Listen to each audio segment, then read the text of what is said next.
So we blocked in the drawing last week, and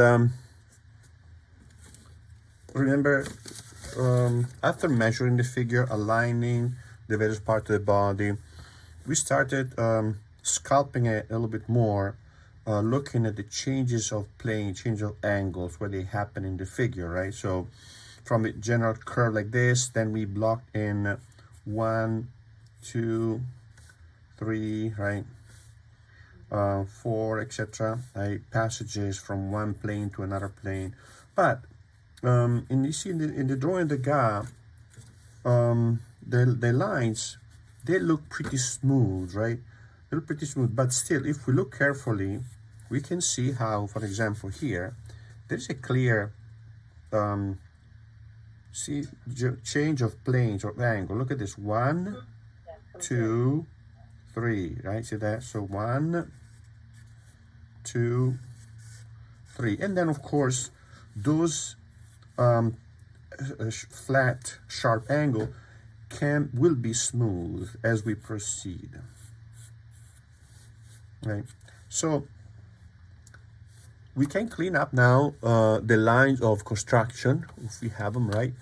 Get rid of them, get rid of these lines in here. You see them, you see these lines in here that's blocked in, right? They are quite revealing of this technique, of this alignment, right? And then we can start with the tonal rendering. I will start with the medium hardness charcoal, and we also need a stamp. Right, so let's see. Let's start with this deltoid here, right? Clean up a little bit, make it more precise as a line, maybe using the hard charcoal so that the line remains clear and thin and clean, right?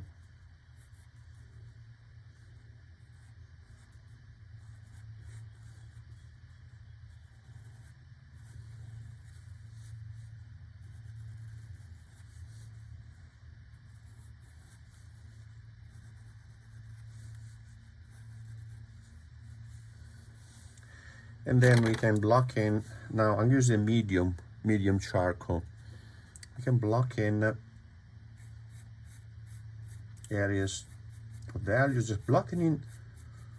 Basically what we're doing, we are putting in charcoal that will be the model with the stamp, or even with the fingers. If the drawing were big enough, we could intervene on it with the fingers, smoothing it. But the drawing that we have done so far is not that big, so I wouldn't use the fingers. So this part in here, under the chin, under the face here, is a little bit darker than the paper. So block in an overall value here, and here, and the breast.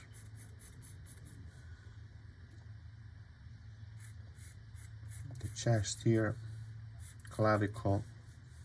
Or even the hair a little bit, just blocking some smudging, just with the scope of smudging some charcoal to give it a value. And then we can now intervene with the stamp. So Laura, if you have the stamp that has some charcoal on it, try to remove some of the charcoal by rubbing it over a piece of paper, because it might be that if you have a lot of charcoal on the stamp, maybe that it adds more than you need, right? So take off the excess, and then we're going to smooth this, modeling it.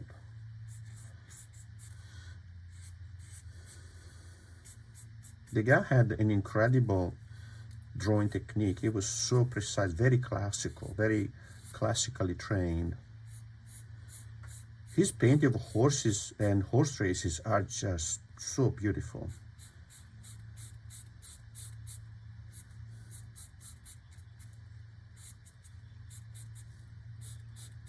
Barnes has one of his horses.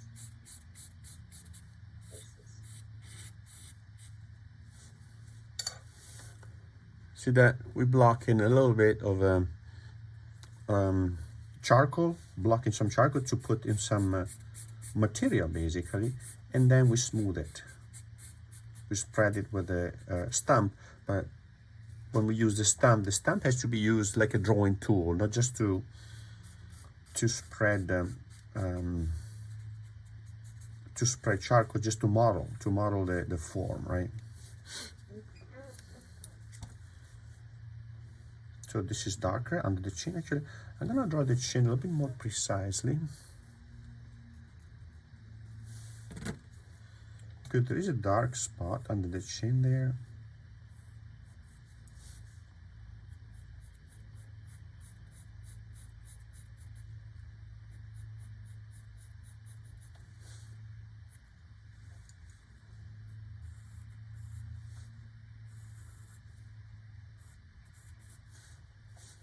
The breast is also defined by dark background, so I'm gonna block in the dark background here and here.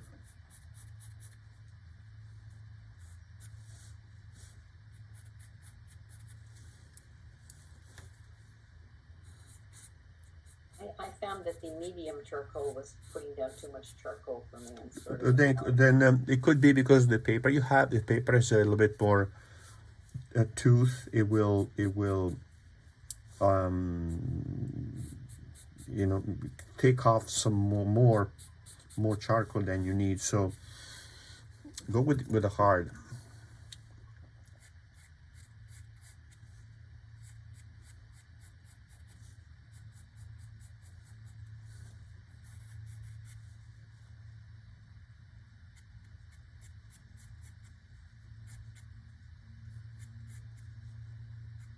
I also have to do more erasing than you do.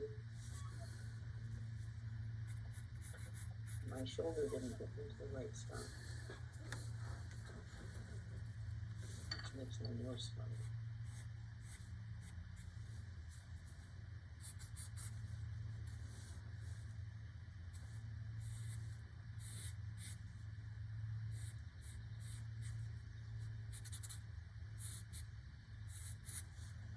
So what is Carol now? New Hampshire? Carol is in the west. Oh, west. She's visiting Canyonlands. Oh, you're right. Yeah, she said that she was gonna see like Zion and all those parks up there. Lucky her. It must be so hot now. Well, she canceled a trip a year ago, so she had to rebook it. Yeah, when I went years and years ago, there was a fire on Mesa Verde. We couldn't go. We had planned it. And I said, all right, we go next time. And then we never went back. But I mean, we went back west, but not there. So went back to Oregon. We were supposed to go west last September. My husband's always wanted to go. Your husband couldn't go? No, we were going to go with a group, with a travel group, and they called to say that everything was overcrowded. They didn't have enough employees. Oh, the state park, right? Yeah. The national parks, yeah, and there wouldn't be any food service. Oh, all right. Well, that was the killer for me, you know. No, you're not going to feed me. I'm not going to go.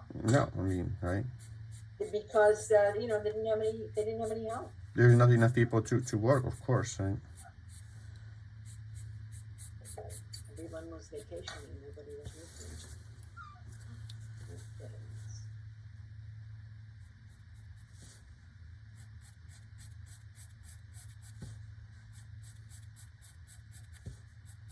All this part is darker here, right? We're blocking this very, very thin layer of charcoal. I'm keeping I'm trying to put as little weight on the charcoal sticks as possible, so it doesn't release a lot of charcoal. You can keep it very sharp.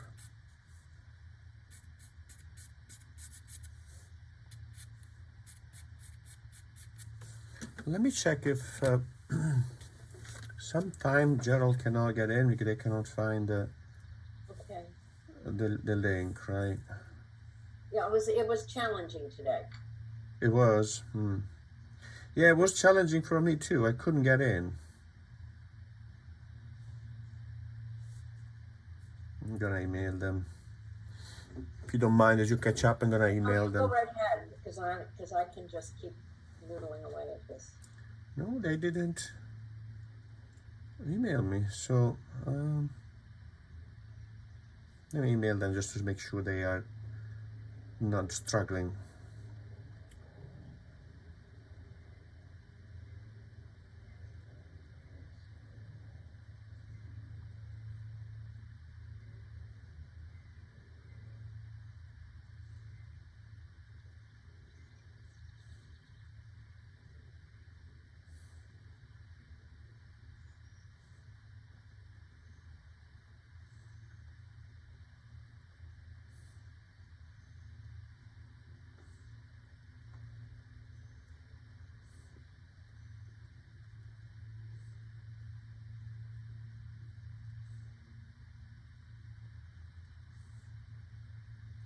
All right, let's see what they say. I don't see any messages. All right. Oh, maybe they think it's Monday. Yeah, probably, right? Okay, well, we'll see. But they had troubles connecting in the past, so.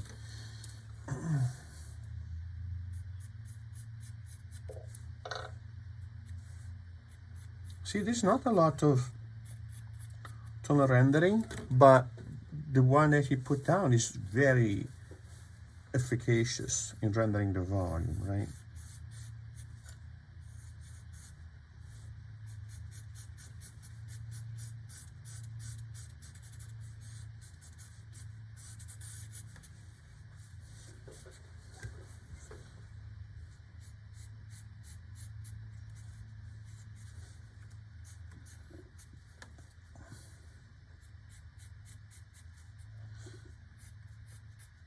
So Eduardo had a few COVID cases at the hotel because simply because now since up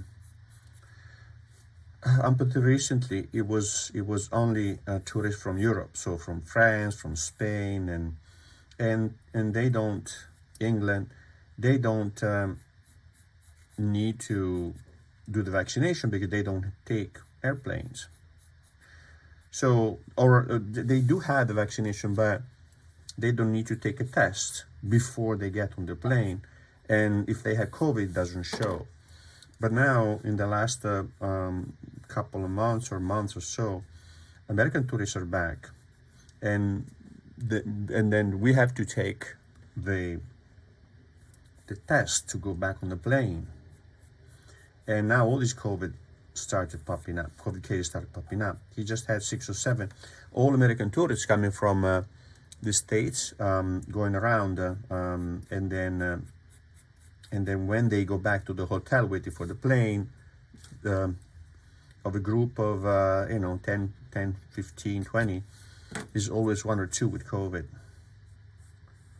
But again, only because they test. they are there because they because they test. And the other figure that out. If you don't test, you don't know. That's the thing, right? Because some cases it's so mild. And Susan was saying in Switzerland they treat it as a cold, and you don't have to report it anymore. You don't have, just stay, get cured. So, but for international travel, we do have to make sure that we are okay. So even though in many airlines they don't care about masks anymore, which I find an egregious mistake, but that's the way it is, right?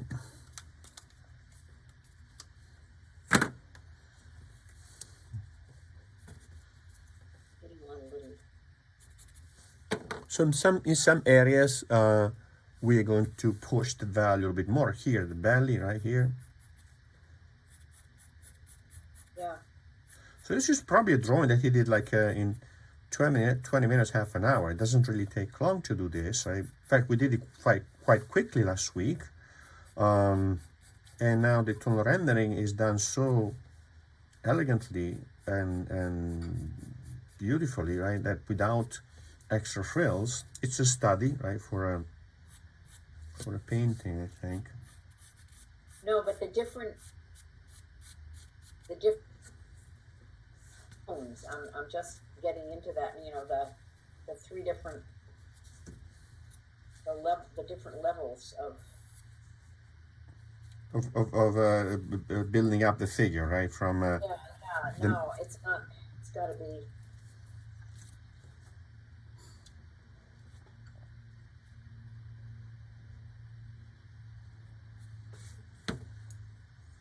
Like the arm behind is much darker than the.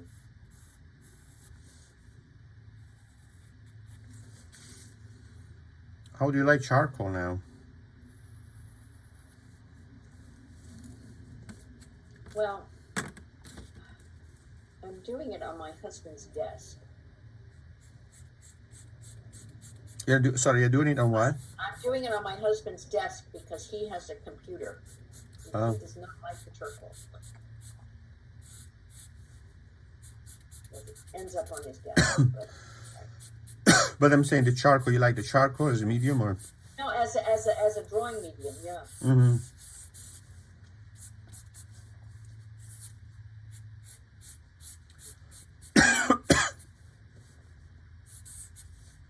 You have an allergy? I don't know. I've been cutting grass yesterday a lot. I think I do have something. You know what you need, Roberto? Is you need a Roomba for the grass there. I need a what? You know those little vacuum cleaners that you can let go in your house and then they can. Oh, yes. If they had such a thing for grass. No, but I go out and cut the grass, and then of course I breathe a lot of it. Pollen. I now got the cottage covered with pollen. You know, you were talking about the Roomba. Yeah. But you know what those things do? They map your house and they send information to marketing. They used to have a camera in there, right? The Roomba. And then when people found out they had a camera, it was a kind of a scandal. So they took the camera off because they would send picture of you doing stuff in the house, right? And now they took the camera off because it's clear invasion of privacy, right? But they're still mapping the house and figuring out how big the house is, figuring out where you have the furniture, where is the table, so they can see the arrangement of your house, and they use that for marketing purposes. They're gonna send you advertisement for, you need a new couch, right?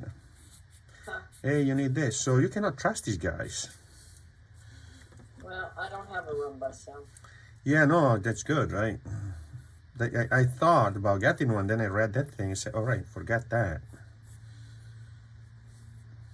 Well, I don't know that they have any ability to send that information. I thought it just had a camera that could see what was in front of it. Well, the camera is connected apparently with the internet, and then it sends information out. Well, that's not a good marketing idea. No, right? But they don't tell us, right? But they took it off now. They took it off because clearly it was people that stopped buying it, right? People so worried about privacy and the government invading, and then they let corporations spy on them, right?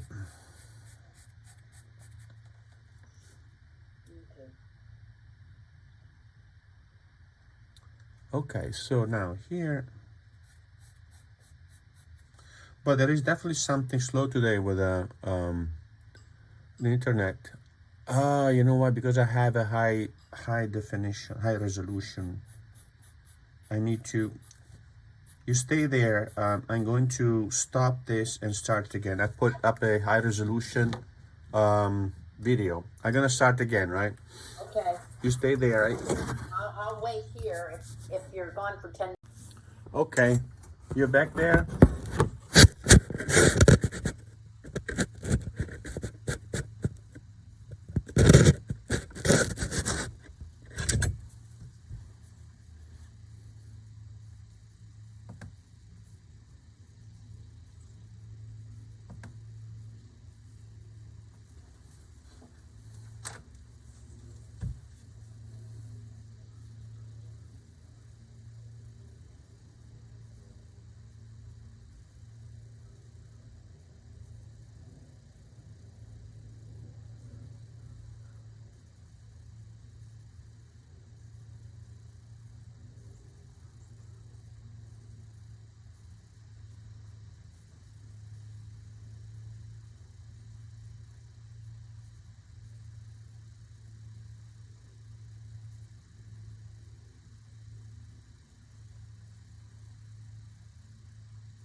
Hi, Leora. Sorry, I had to stop it and start again. You there?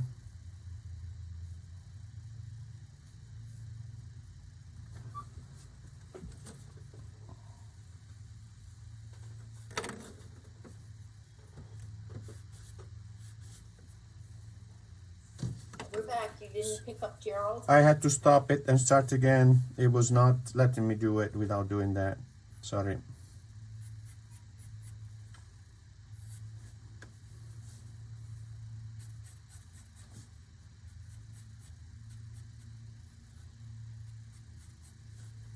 So when you were here, were you using charcoal or pencil? I can't remember. Charcoal. You sharpened my pencil. Oh, you're right. You're right. You're right. It makes a big difference with the sharpen tool. I'm not going to use the pencil you sharpened me. Nobody believes in sharpening pencil because people think they feel pain. No, I don't go that far. It's just that when I try to sharpen the pencil, I end up cutting the tip off.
Does he have two arms there?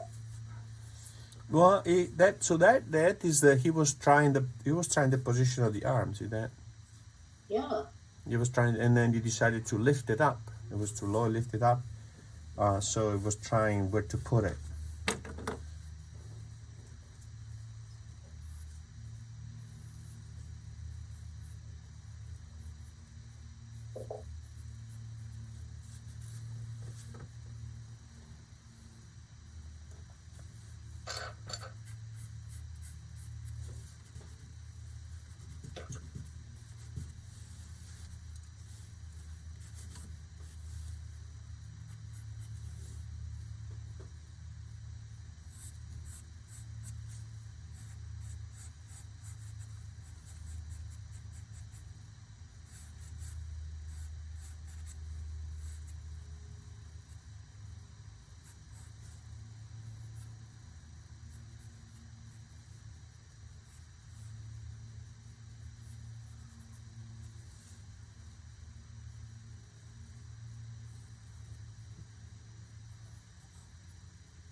There's some very soft tone rendering here in the knee, here, this lower leg, very I think gentle. he did that. Yeah, Just I a think he s- did that all just with the stump. just a smudge of charcoal there, right here.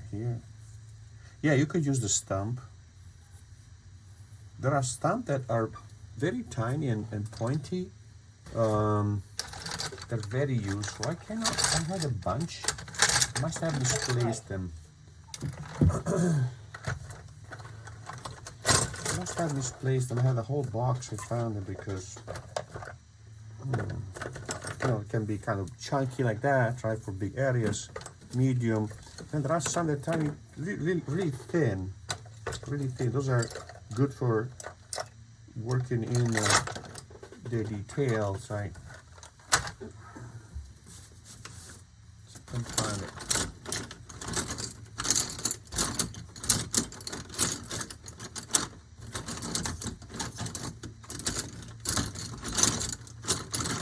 All right, maybe not.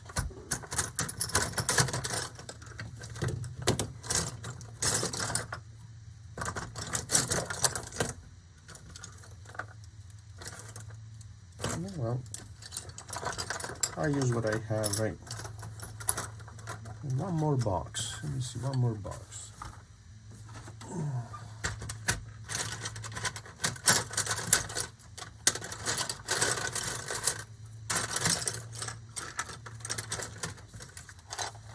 Nope, can't find it. That's okay. So far, this one is doing it. This one is doing it. So I'm gonna use this one.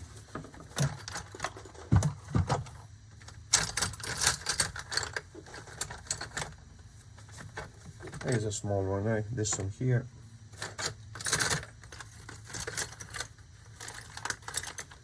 There are some of these stamps that look like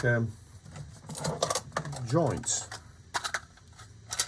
They're very tiny and they have a point only one side, and they're very good for small details.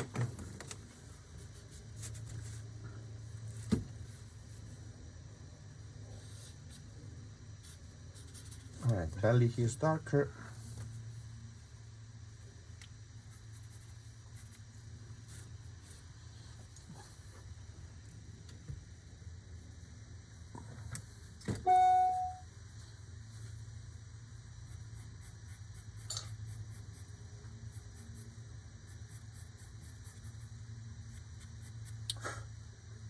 This is our last class. Is it?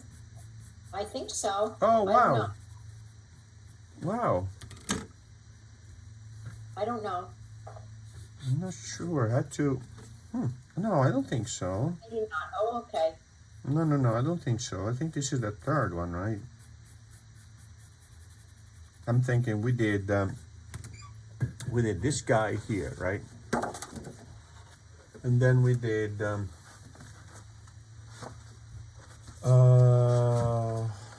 what did we do? Wait a minute. I have it here. Why did I say that? Did we do this for? No, this for another class. Was for another class. This for the essential drawing. No, then we do two. Yeah, I think this is the third. This the third class. The third class. It goes to 614. It goes to 614. Yeah, I think it's only last five. But Carol and I are not here on the 14th. Oh, okay. Because then we did this right last week. Yes. And then we did this one here. We started with this one. Yes. So yeah. So, but it is I think it's a 5-week course, is it? So we have two more. I don't know. I just roll one into the other one. But Carol and I are not here on the 14th. Oh, okay. We've already left for Rome. You're traveling too? We're leaving early for Rome. Oh, okay. Yeah, it's true. Did you get the arrangement for transportation from the hotel to the airport to the hotel? Yes. First, our hotel said they didn't do it, and then they said they did. Oh, okay, they did. Okay. But in case you need, right, I can do it for you, right?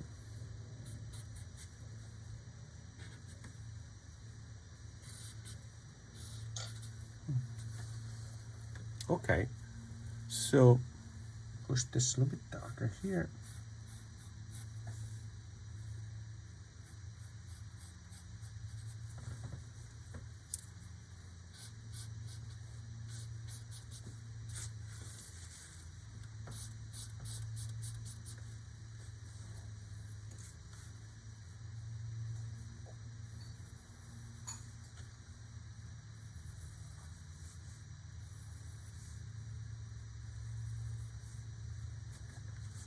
So it's a very classical technique, this one, with charcoal, few thin lines, and you can see how um, there aren't that many searching lines. There are a few, but they're not so much searching for in order to find the position, the pose. They're more like to decide, you know, the arm should be a little bit higher, a little bit lower, etc. Just minor adjustment that you might have done later, and very clean line, beautiful, beautiful clean line. So this foot in here, he kind of struggled with it a little bit. This one here struggled a bit, and this one too. But we don't see that many other lines around the rest of the body, right? The tone rendering is done very efficiently with just a little bit of smudging here and there, modeling with a pushing the charcoal around.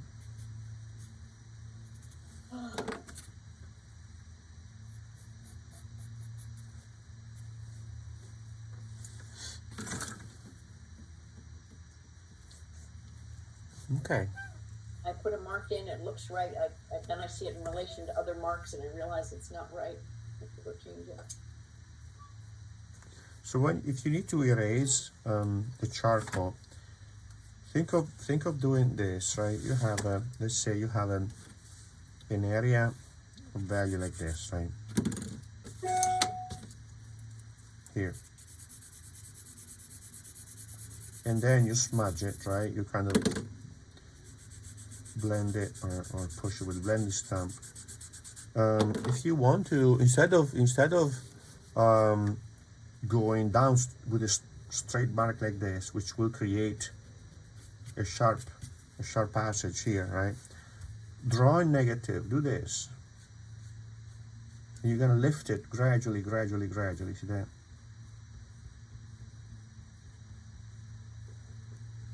So you create soft passages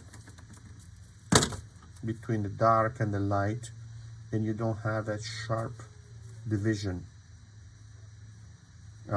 between the white of the paper and the dark of the charcoal, right? If you need to do so, I mean, if you need to maintain a turning of the form, right? It's getting these shoulder blades in the right place that I'm in the right angle. This part in here you're saying, right? Here. Yeah. Well, so this is the pectoralis. So this is the pectoralis. The shoulder blades is back here, right? Yeah. Which is kind of. Yeah, you see a little bit, but probably this is just the muscle over the scapula, but that's where the shoulder blade is, right? And that is the pecs. So they come down like this and soften down here below the armpit.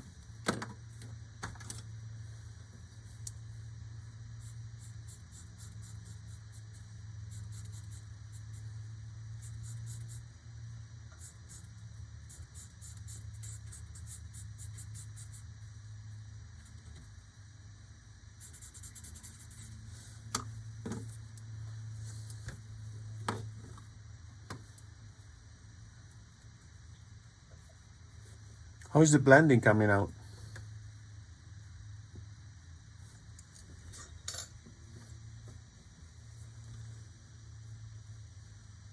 Okay, try to smooth some tonal passages here and there if you can.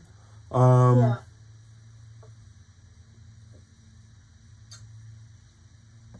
No, I keep redoing them.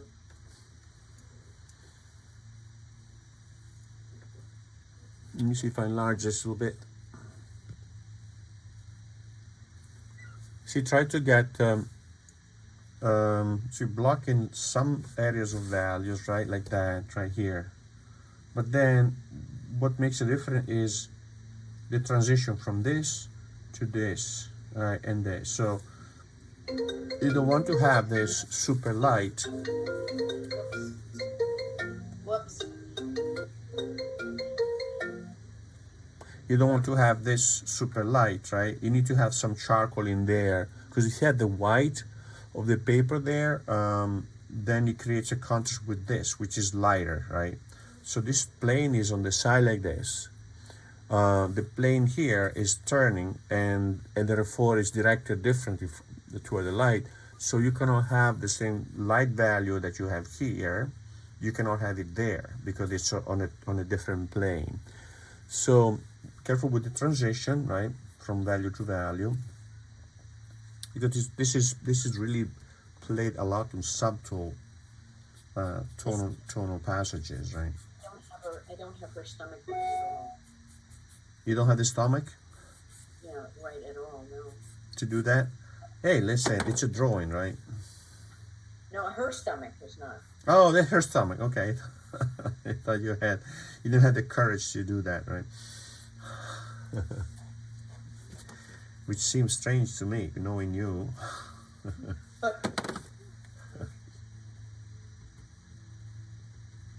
So what, the stomach is too flat, or? No, I didn't have it. I didn't have the shading extended in the right. It's not. It's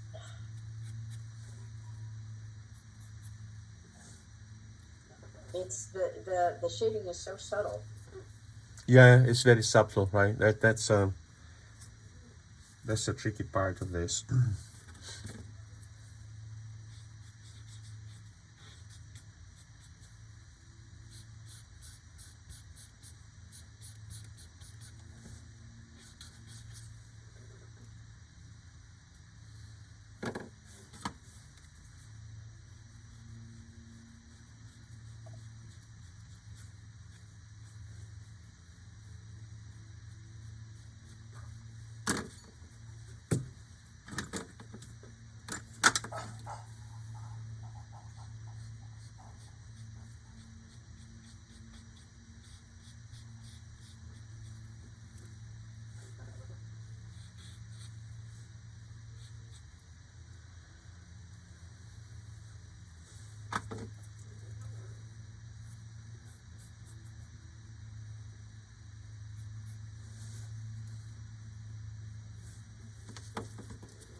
It really needs to be modeled with a stamp.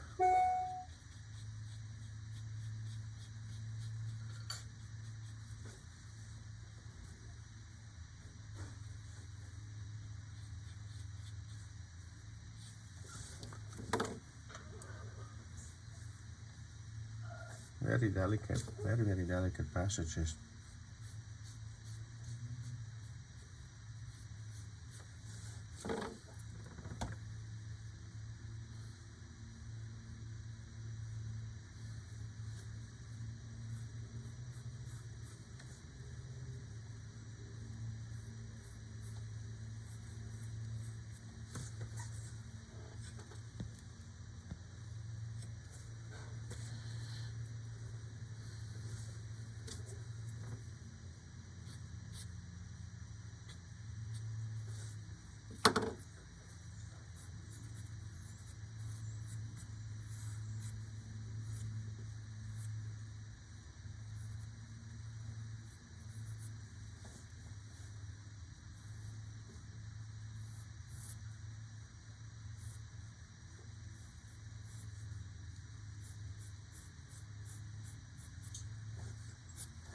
Okay, I'm thinking we're gonna give it another 5 minutes, and then we work on Yeah, I'm just getting the chin in the right place here. working on the boy, right? We could also work on the foreshortening, but I'm thinking let's try with the Surratt, and if we have time left, we can block in this one last, right? The foreshortening. But next, I would do the boy here, the boy Alrighty. whistling, right? So I'm gonna turn the AC on. It's getting hot in here.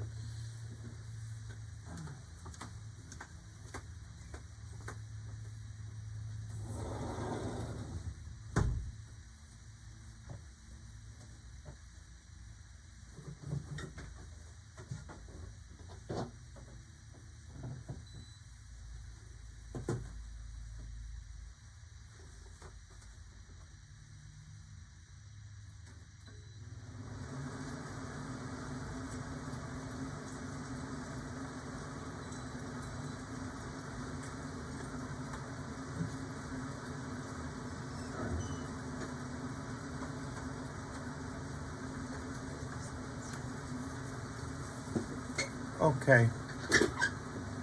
Maybe a little bit noisy, but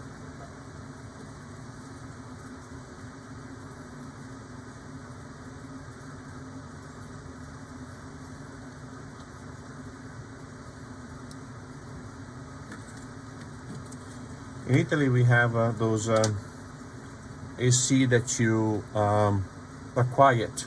Each room has a unit on the ceiling, and there's a one hole in the wall that connect with the unit outside, and you don't hear them. It's just so quiet. That's what we have in New Hampshire, They are very efficient. I really like them. because the rooms aren't always occupied. And you don't have problem with the ducts and everything. It's just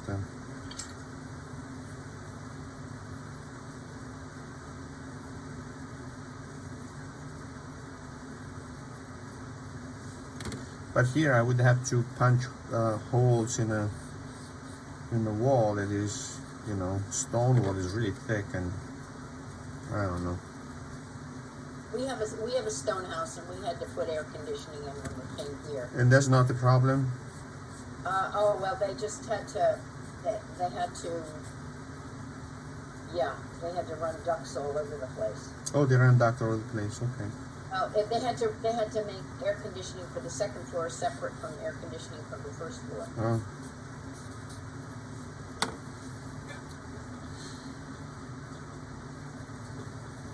So as you've seen for this work in here, the subtleties in the tonal passage is really important,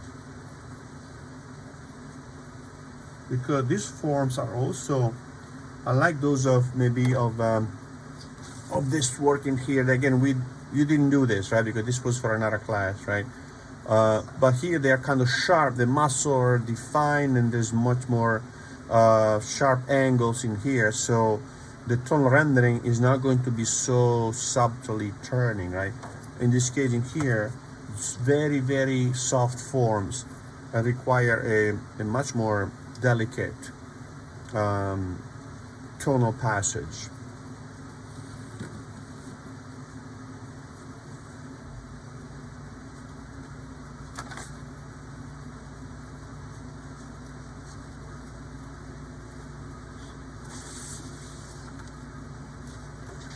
Let me know when you want to move to the other one, and Okay.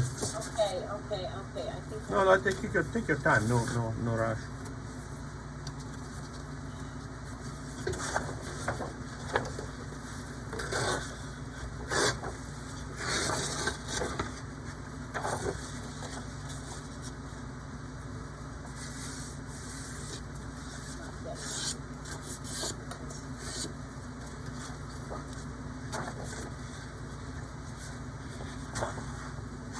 I got two types of tone paper, one more orange and one less, right? They decide which one to use.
So I was looking at the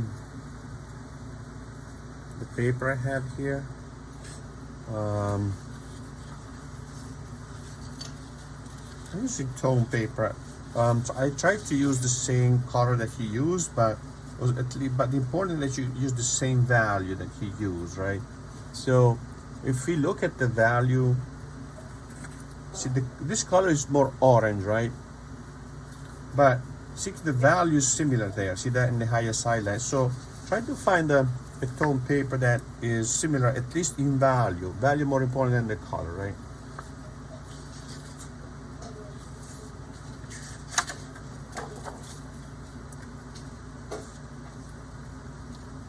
It's a little bit darker, right?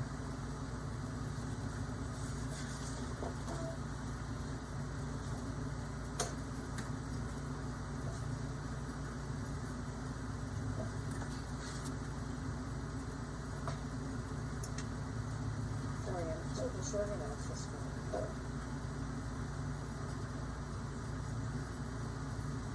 I was organized.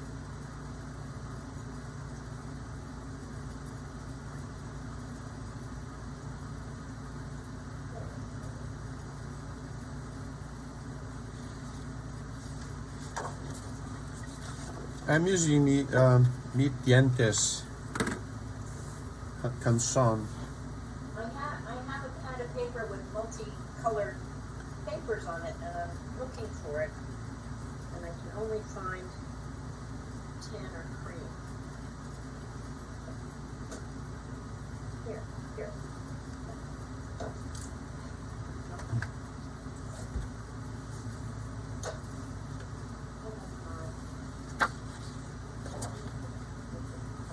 When I go to the store, I sometimes buy, 2 or 3 sheets of tone paper, drawing paper, just in case, right? Just in case, even if I don't think maybe I need it, because when I bought this paper, I said, wow, that's orange, it looks like a pumpkin. But turns out it was, could be useful. Now, I think that, again, as I was saying before, right? We want to, so the color I have here, it looks similar to this color here, right? Than that. But as you on the screen, this is not as orange as I have it on my desk. But what I want to look at is not so much the color; it's the value that is important. So let me see if I can enlarge this, right? If I look at the value here, see that? If we squint, you see that this value here is a little bit darker than the highlight here. So I don't want to use this. Now I take this is slightly lighter, and I see that, let's see if we bring it here, right? And see that you squint, you almost don't see difference in terms of value. It's like a different color. This will be cooler, it's a bit warmer, but the value is the same. So I'm gonna go for this paper here because the value is more similar, right? This is better.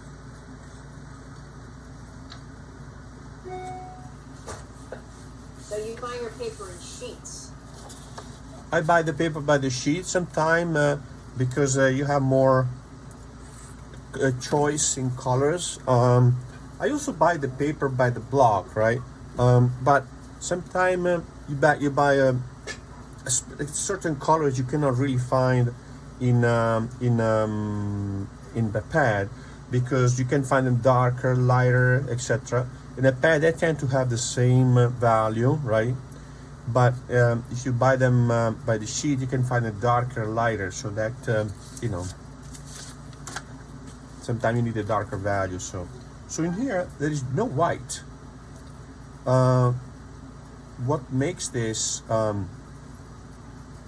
the contrast is that he just didn't put charcoal in it, so the dark value are really, really dark and pushed down, right?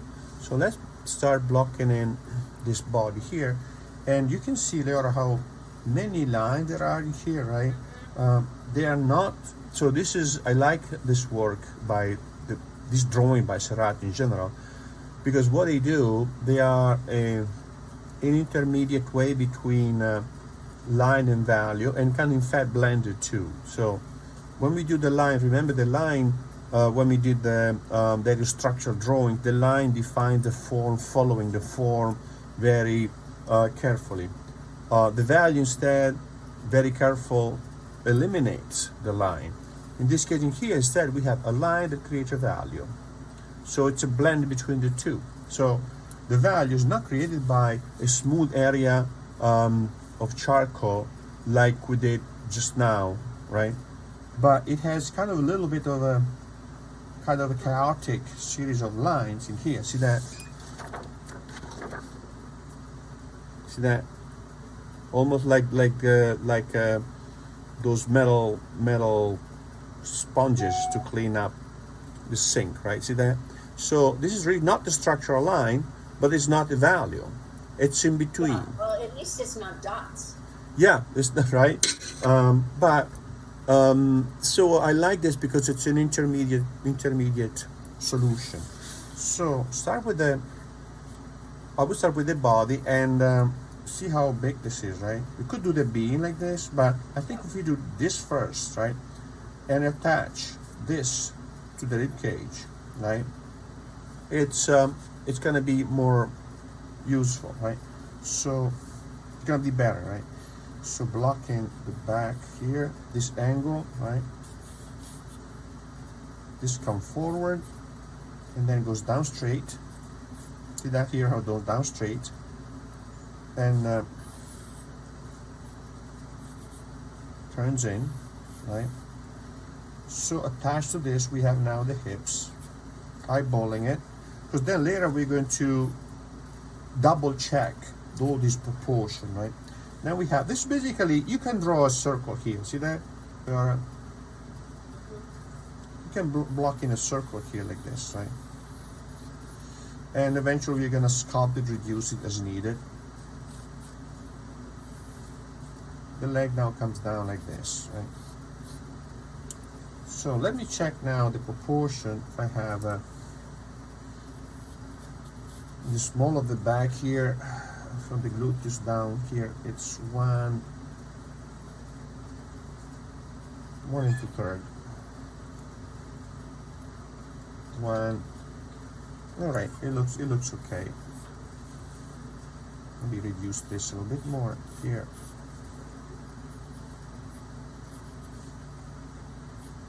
So we now that we blocked this basic scaffolding, right? We can check. So now first we check the proportion of the hips in relation to the rib cage. See how the two relate to each other, right? After we've done that, we can start sculpting the, let's say, the rib cage, right? And so eyeball the beginning of the trapezius, goes back toward the scapula here. This goes down straight like this.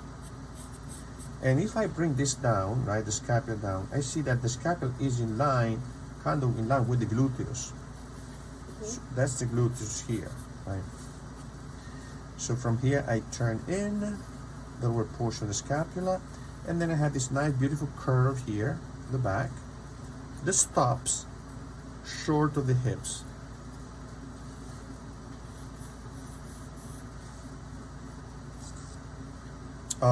Then I look at the negative space here, and I see if I have a similar negative space. So now we can block in the glutei, keeping in mind they should be in line with the scapula. Yeah. The top of the scapula is. Yeah, I eyeballed it. My person is leaning in too far. I'm sorry? My boy is.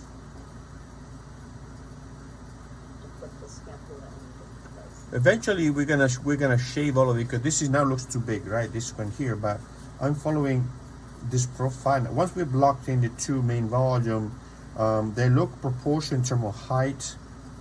Later we're gonna see how the width is, right? So now as I do this, I already see that this ribcage is too wide, so I'm gonna change that later. But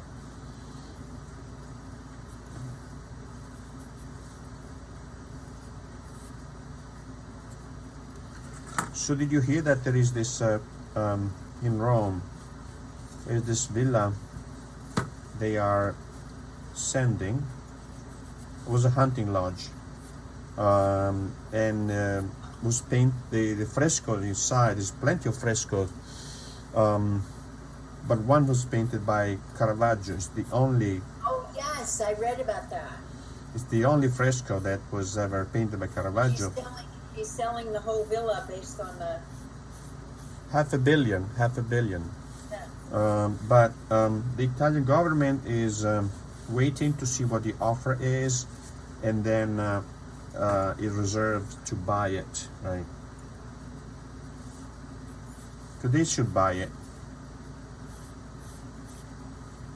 Carol and I checked a tour to go see some Bernini and Borromini, and they said that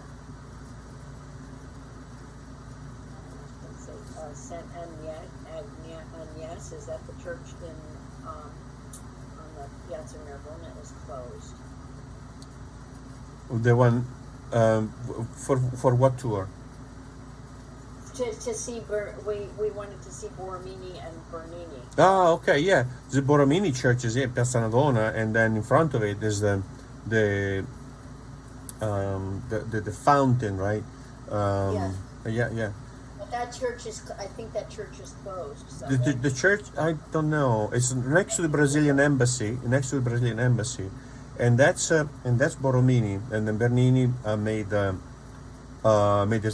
fountain, the sculpture group of the Four Rivers, right? No, but I'm saying we couldn't take the tour because the church is closed. Ah, okay. I didn't know that. I thought it was open. Maybe that's why I was never able to get in there. I thought it was temporarily closed. So now, Last time I was in Rome, it was maybe closed it's down. just But next to it is the Brazilian embassy. Yeah, the Brazilian on the Piazza Navona. Yeah.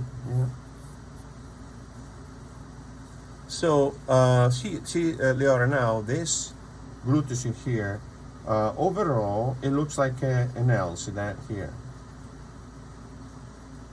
But so an L, I see that here. But we can also break down this L here, meaning it's not a regular curve like this, right? It has a longer side and a shorter one here and here. See that? So 1, 2. But then within this longer side, we can divide it in two bumps, 1 and 2. One come down at an angle, one is a little bit straighter, right? So one come down at an angle, and one is straighter, and then the lower portion is clearly turning much more sharply. But the one that comes down straight is not absolutely. So the advantage of this technique is that there are so many lines floating around that you can really afford searching lines that will be eventually integrated in the drawing without creating a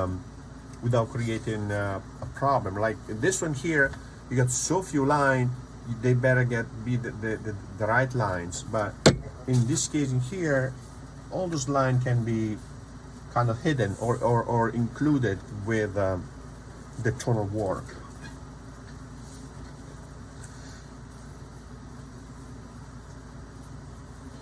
So now, if we find the trapeze, the top of the trapezius here, we see that the deltoid, see that pretty much is the same level as the passage between neck and trapezius here. So that's the arm.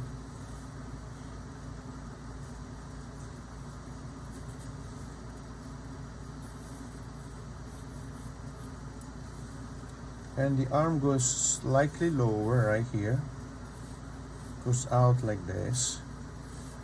Am I eyeballing the length of the arm here?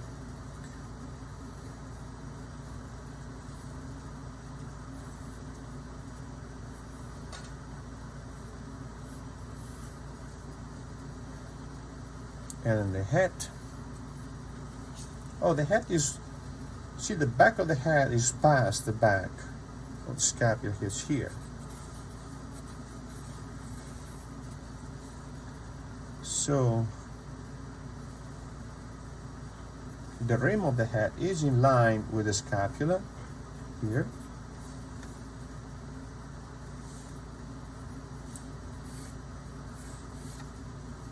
A nice round volume for the head. And the face looks like a little triangle, see that?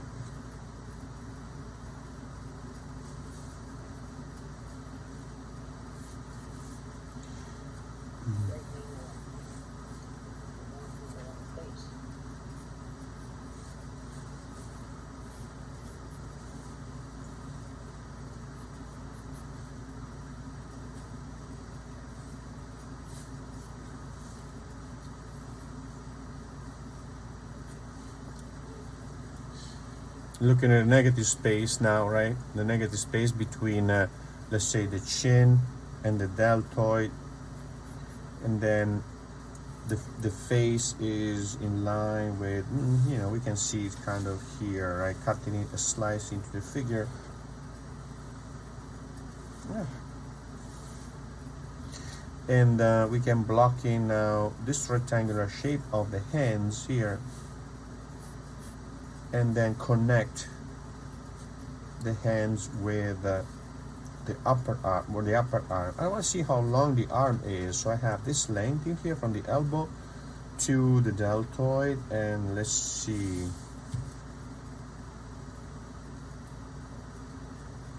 It's tricky, right? But from the small of the back to a little bit higher than the center of the deltoid, from here to here.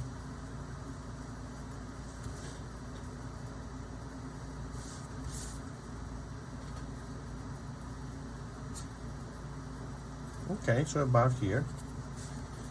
And now I can connect the upper arm with the lower arm, forearm.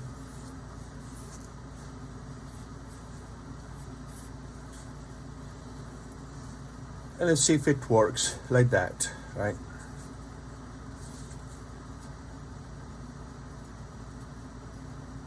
Maybe my arm is a little bit too long, so I'm gonna shorten it a little bit.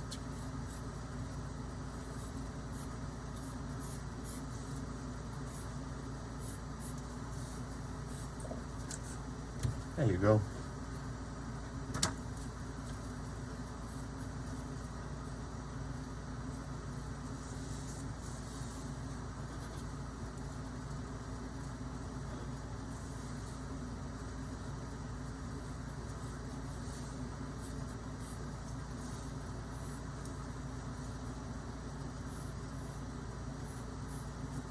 I found the photos that he prepared to study, to do the study for painting, like the Lagrangeat, right?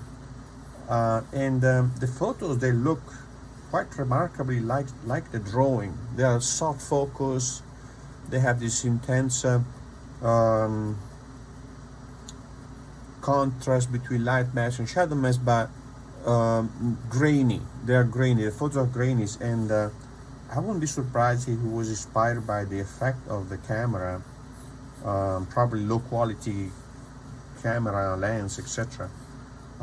When he painted his work in here.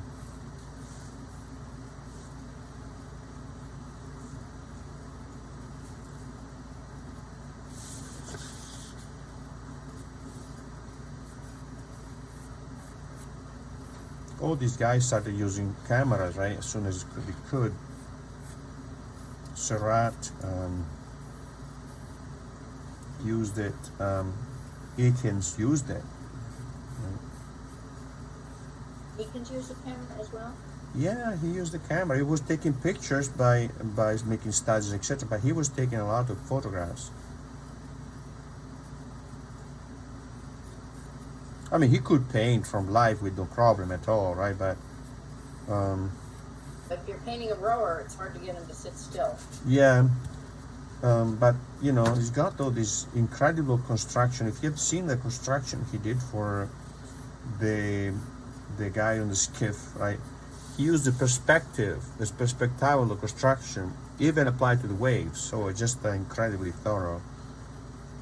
But he got also a lot of photographs, not of took a lot of pictures with his students.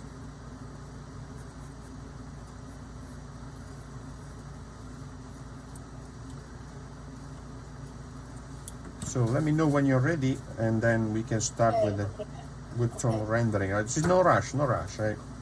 No, I'm just trying to understand what's going on with the face.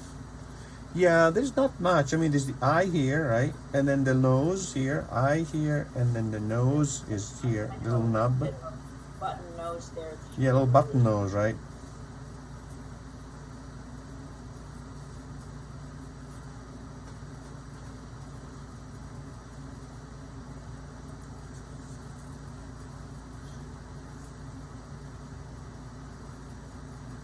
Already, let's launch into it. So let's try blocking in maybe some background here, right? Because this figure is immersed in shadow, right? So like dipped in shadow. So we're gonna try to block in around the figure, right? A background, and you can see how this background here is quite irregular, like this, right? So remember when we did previously in for other session, that tonal rendering, regular tonal rendering like this, right? Up and down, up and down, up and down, right? Remember that, right? So this is nowhere like that, right? This is just all a jumble, but it's a uniform jumble. So there's a mix of chaos and order here, which is quite fascinating. Because even if the lines are all jumbled like that, they are jumbled in a way that they create a consistent value or a specific value in a specific area. It looks like he did go up and down with his line.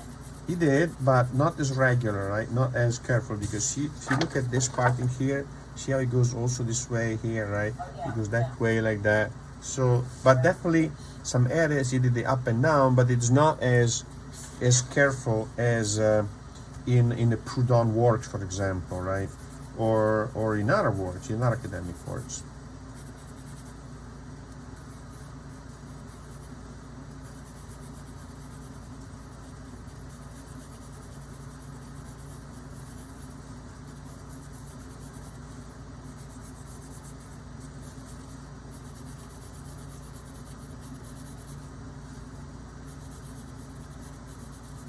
I like Seurat drawing so much more than any of his painting. I'm sorry to say this on record, but I think his drawing are just beautiful, and the painting are okay. I mean, they're too controlled. They're too many. They're not lifelike. No, they're almost like a scientific experiment, right? I think that's what they are. But the drawing have it's just I don't know. They're just gorgeous.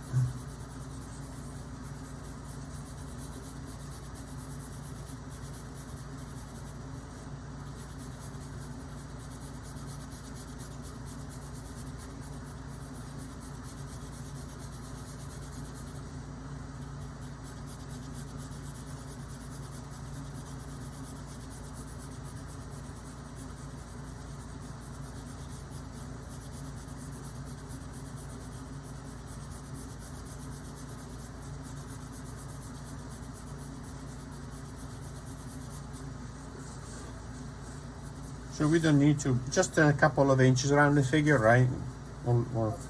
So we don't need to block in the whole background. Just what is next adjacent to the figure.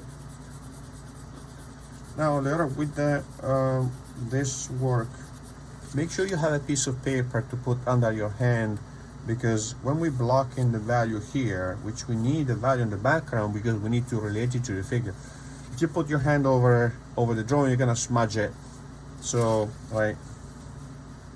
So this is the front here is a little bit darker than the back here. There's a glow here, and the back here, the boy is darker than the background here, right? But here the background is darker than the figure, so it inverts the tonal relations here.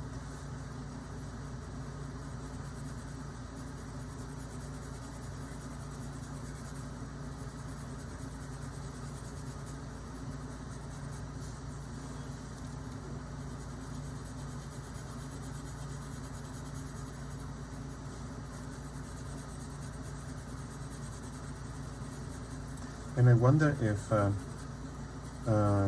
this drawing, clearly they are informed by light theories. He just wanted to depict the light, therefore absolutely no line, right?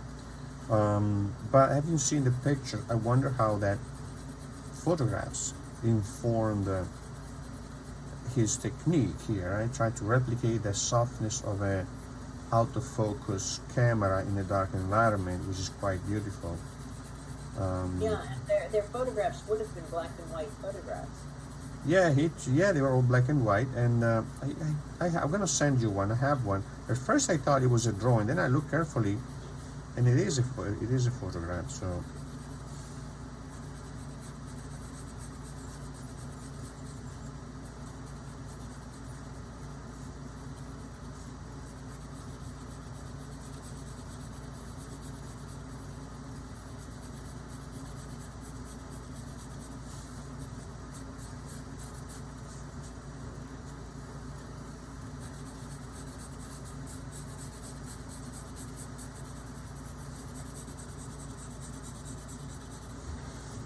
You probably push it a little bit darker and faster than I'm doing, but I'm gonna start cautiously.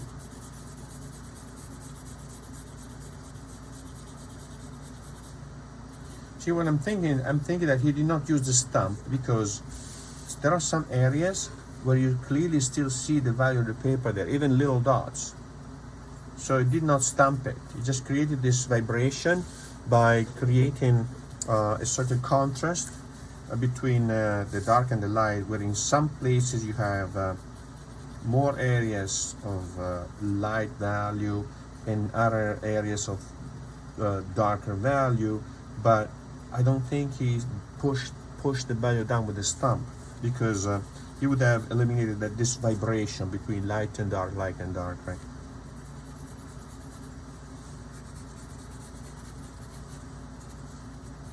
He had to start at the edge of the figure and draw away. I'm sorry? Sorry, Laura? I'm wondering if he had to start at the edge of the figure and draw the line away from it instead of drawing the line toward the figure. Well, that's that's the thing, we don't really know. But these two things, this line here, are kind of flexible, right? They kind of, you could do it either way. So what I'm trying to do is trying to block in the background that I can start to relate to the figure. So that figure is immersed in a dark background. So I wanted to get that down.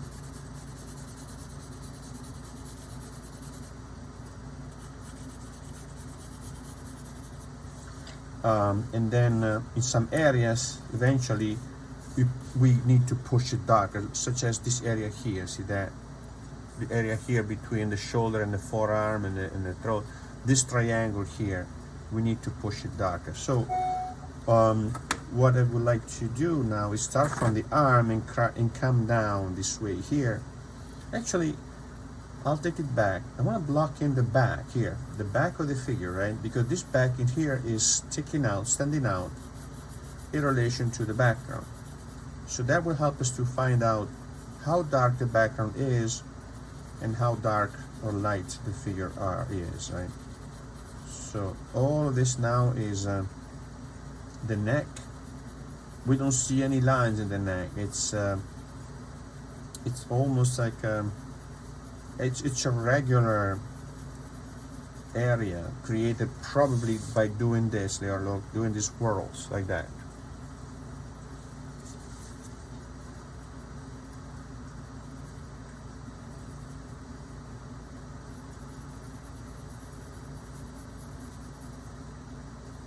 So I've seen that when you were here, the measurement, you got the measurement quite good down, really quite good.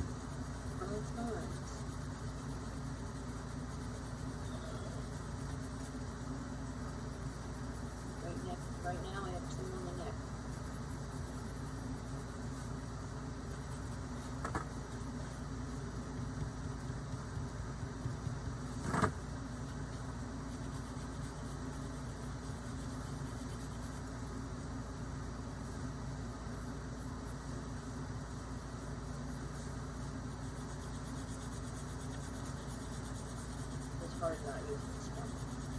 So I'm blocking this rib cage, and we see how we have in terms of values, right? We have dark,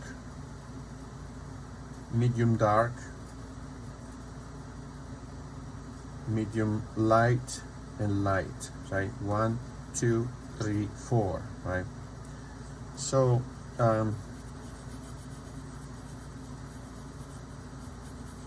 for value like that, if you're properly positioned, are going to give you a good sense of tridimensionality, a good sense of volume, describe the main planes of the form, the turning of the form.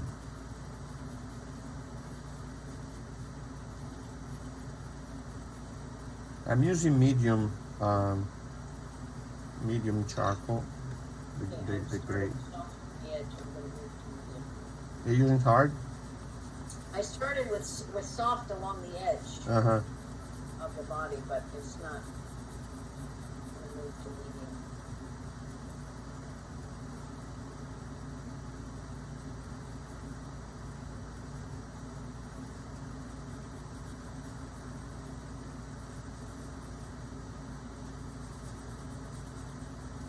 I'm trying to block in now this pattern of shadow on the chest, going down to the rib cage, the costal arch. Where the costal arch end, we see the change of angle between here and the belly, right? Costal arch, abs.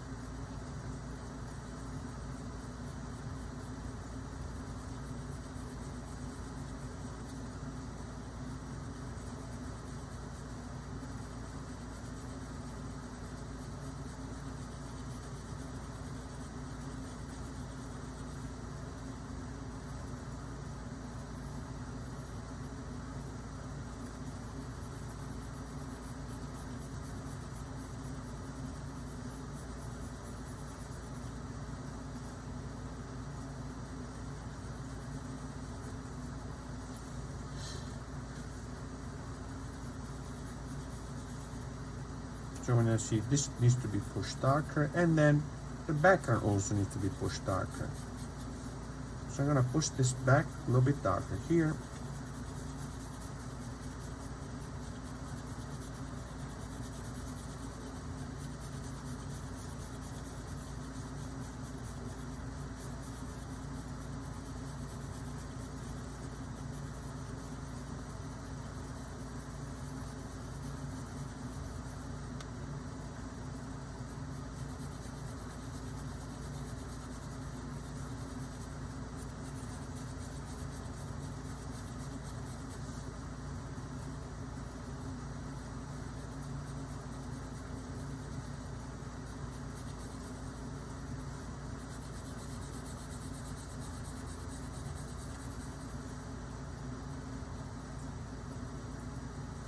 The space between arm and forearm and neck and throat is very dark, but it gets lighter as it reaches up here to the forearm, where the forearm is sticking out a little bit more as a darker, slightly darker value, but not at the level of the throat.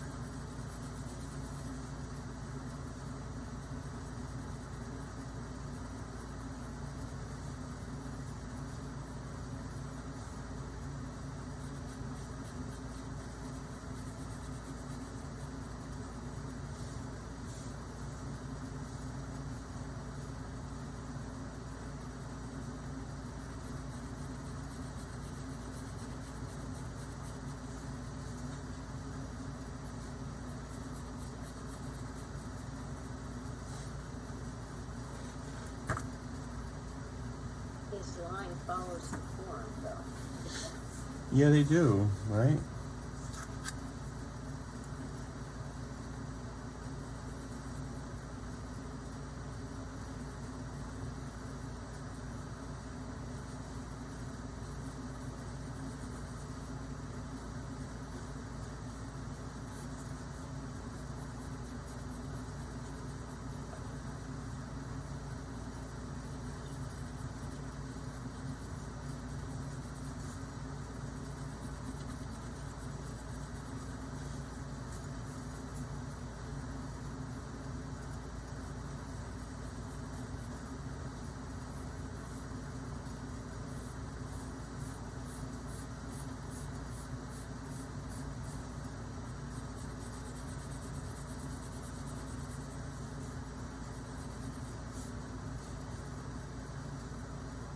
Oh, and gradually darkening the various areas a little bit at a time to reach the same level of tonal extension and contrast, right?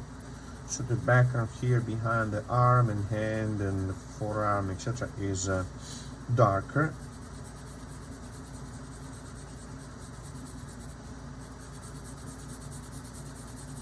You can push it a little bit darker, right? More. This will push it a little bit harder too, right? To saturate the paper, but without really. I don't think he used the blending stamp here. He would have taken away that shimmering, right? The blending stamp. No, but he didn't.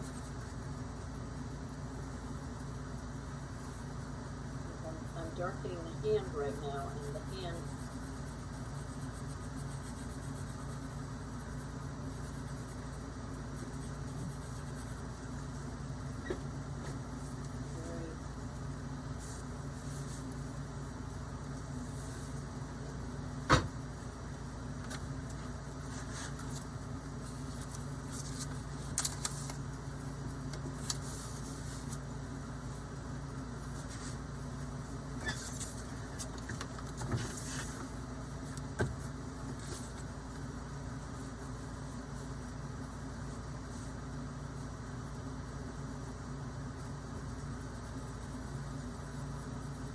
Under the armpit is quite dark.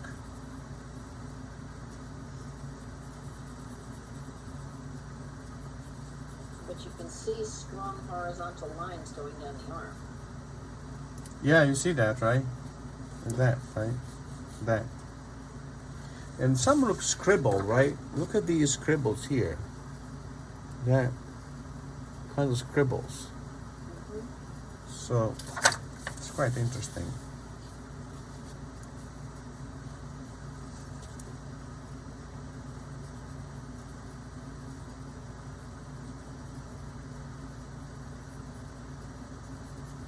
But these lines go across the arm.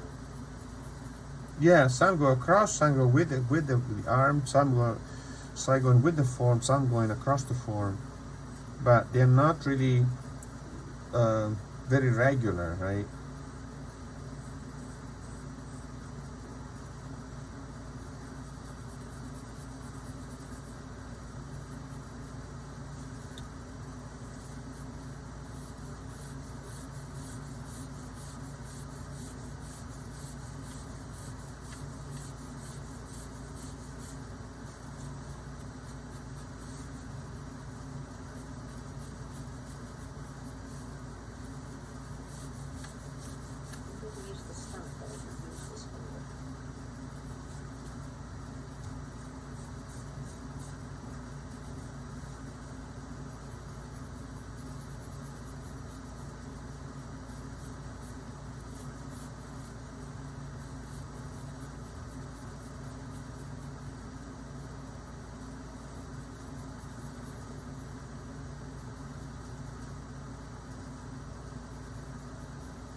in some areas that this rendering is so soft and regular, right? Like here, this area here is so beautiful. This grain, very delicate grain, and in some areas it's so strong and really marked, right?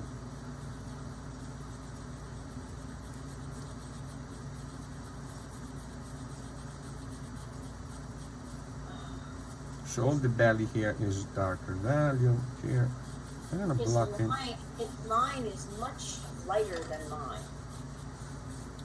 His line, His line is much. My line is much. stronger, right? Not as delicate. It's not as delicate as his. That's. Try to really keep the charcoal as light as possible, down like that, right? Keep it. What I do instead of doing this, Leon, instead of doing this, right? Keep it like this. Keep it on the side like this, so that you only have, see that, the weight of the charcoal on the paper, and then you rub it like this, right? So I'm holding this part of the hand leaning, touching against the paper, so the hand is not leaning on the charcoal, and then blocking that value. Just the charcoal just has barely to touch the paper, right? No weight on it. What gradation do you have? Oh, right now I've got medium in my hand. Medium should be okay. If you don't put too much weight on it, should be okay. No, that's what I have to do. I have to just. What paper do you have? Because it could be the problem with the paper, right? No. No. Well, the paper has a certain grain, and it's maybe harder. It will remove more charcoal. No, I'm just not Delicate enough, right? delicate enough. I'm just trying to get it all done in one mark. Yeah, no, you gotta take your time. So start with the weakest, right, and then gradually build it up. But the first layer is so delicate and has to be a regular pattern.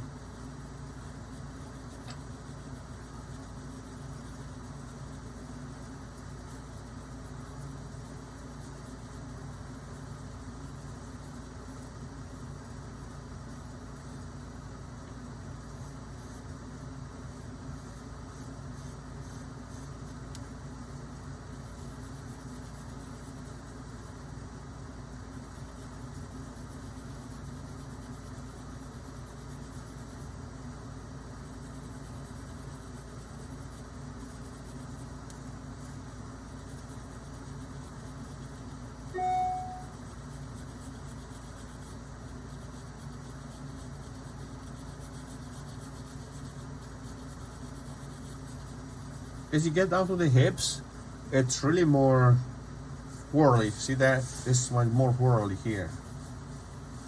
Almost like a scene through a steel wool, right? Actually almost made with steel wool. But up here in the belly is so delicate.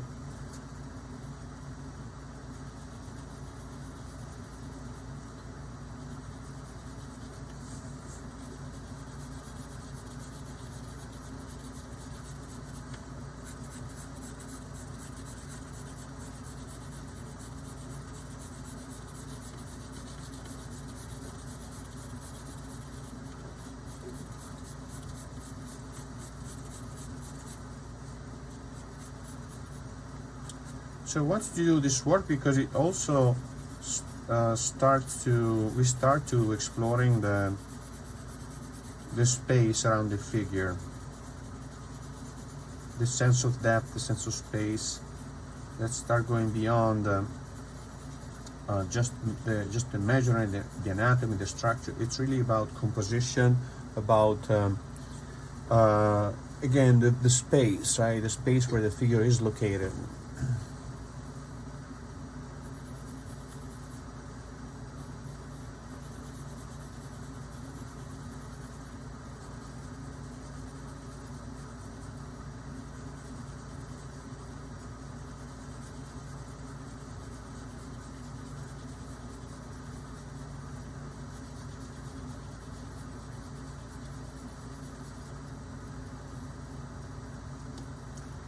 Now, do you know Apollo, the magazine? Magazine Apollo? No. Yeah, there's a very good magazine. It's an English publication. I used to buy the magazine, and then now I cannot find it anymore. So I'm getting this free subscription for just trying it out. But eventually I want it online, right? But eventually I'm thinking of buying the subscription to the magazine.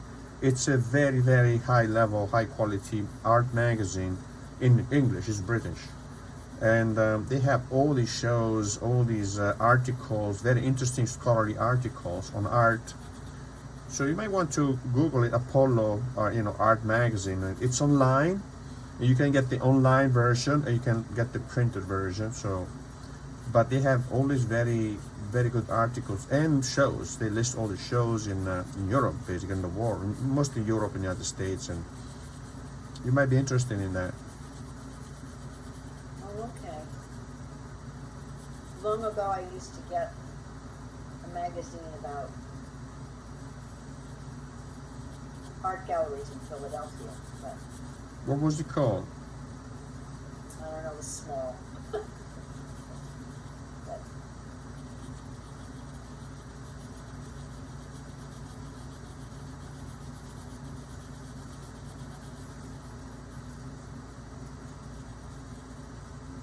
it's sort of, Because I know that Michael Grimaldi's wife was started a magazine like that, but then it went under because not enough people interested in the art, right? It's always the same thing. But it was quite good, and it was open to the student. Actually, maybe it was more about students, art student work, than art, because I had my student regularly apply for it, and they were included quite a few times. But their art was included. So what was it called? But he also had shows and stuff. I'm talking about shows. Didn't last long, like 4 or 5 years maybe.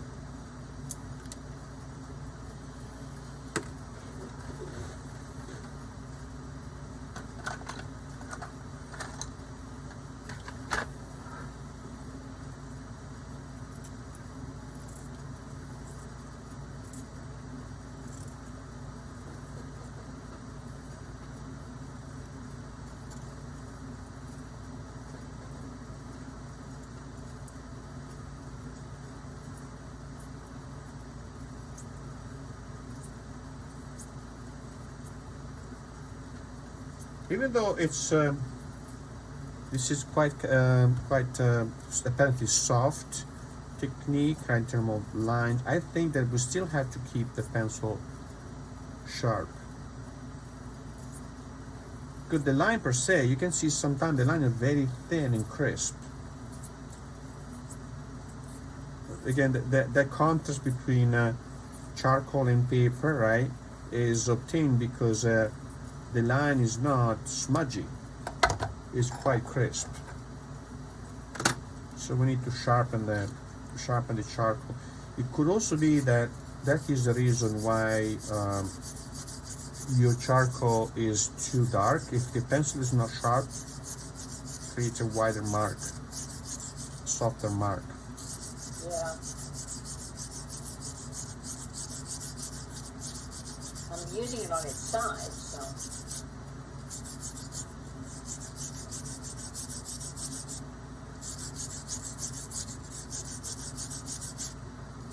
Thanks to you, I can't write a grocery list without sharpening the pencil.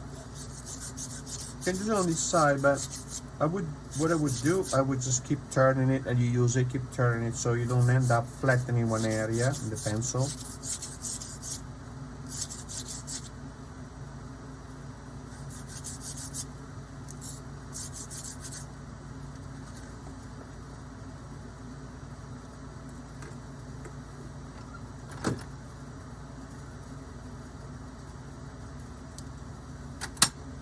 Okay, see if it works, right?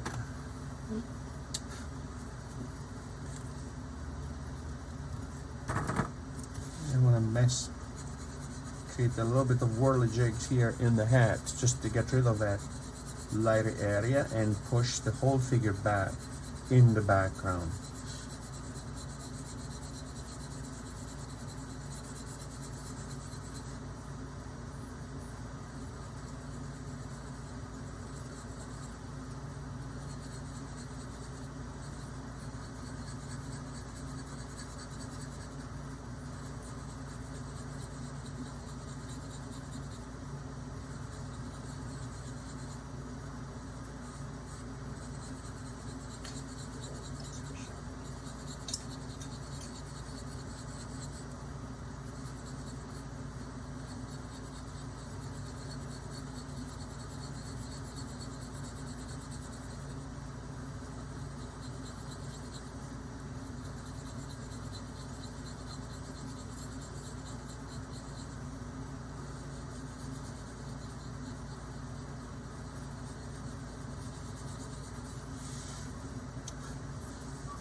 See the depression of the glutei here, and in front this is where the trochanter is, right? The front of it, in front of the depression is the trochanter here.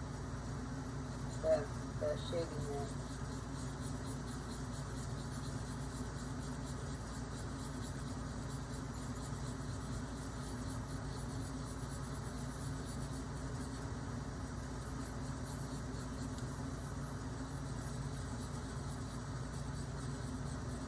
This anterior margin of the thigh beyond the belly is kind of soft, very it's not, the thigh is not described clearly as a form. There's a gradual soft change of value, right?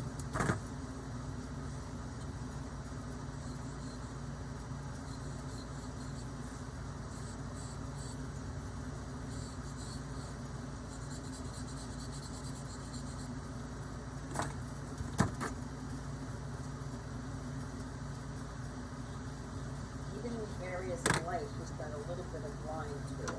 Yeah.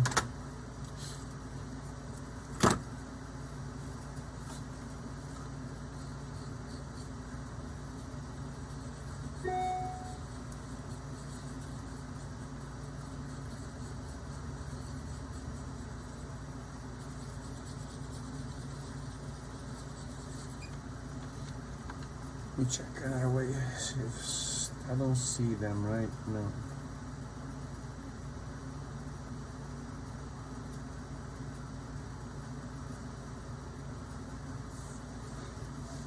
I'm gonna keep an eye on Gerald and Jeanette, because sometimes they cannot get in. But by now they would have texted me. That's disappointing. That's okay. Can You can watch, you know, people probably have some. On the whole video, and they're gonna go, that woman again. Well, probably they have something to do. But that's a great thing of Zoom, right?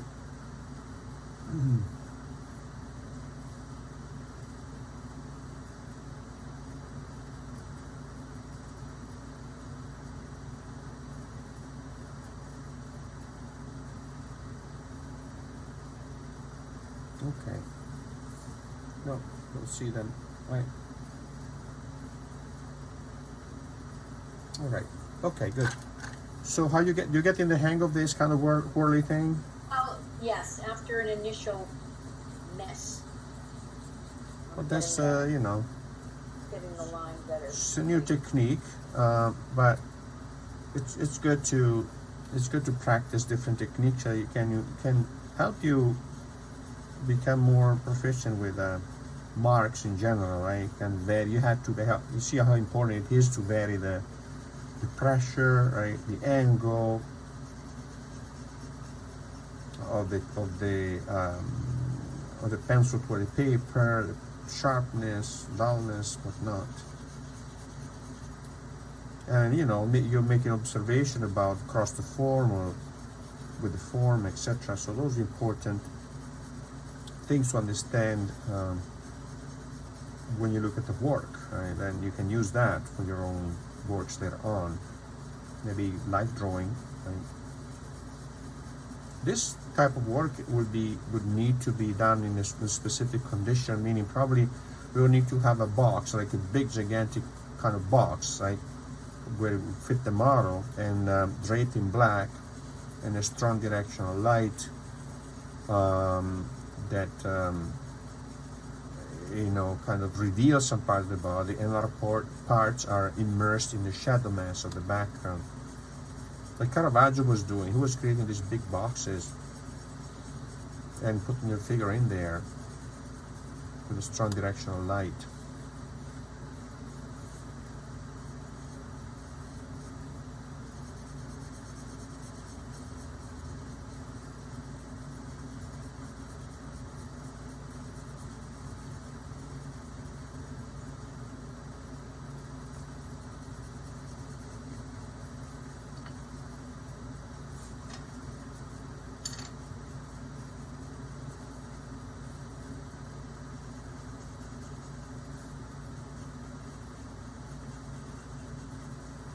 So see, the grain here in the chest is a little bit more delicate, a little bit softer, right?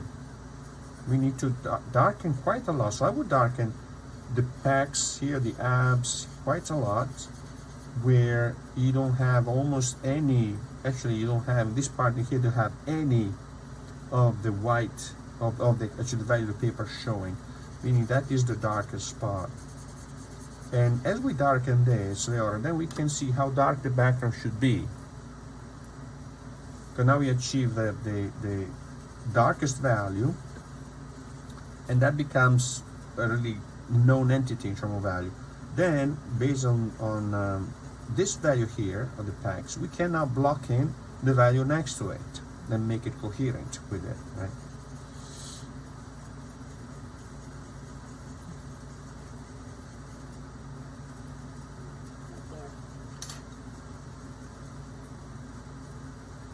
This is one of those things where you can do, once you understand how to do it, you can get the radio on, get the show, listen to the radio, right, or music. But first you gotta figure out what you're doing.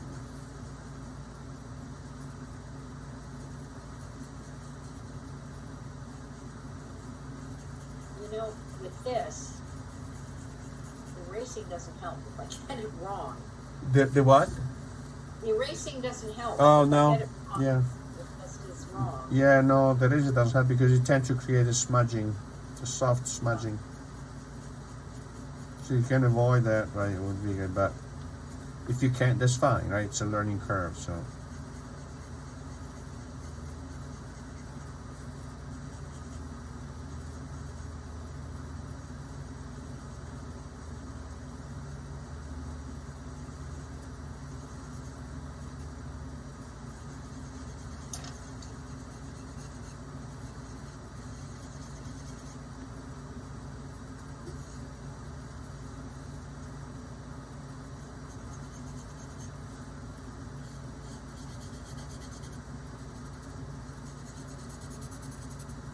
So this area here, you push it really dark, right? The armpit and the pecs, they're really dark.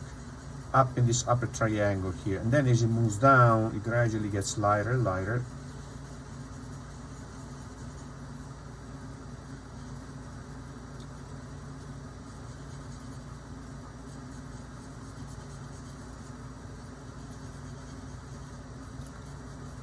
Leo, do you hear the noise of my AC a lot or a little bit?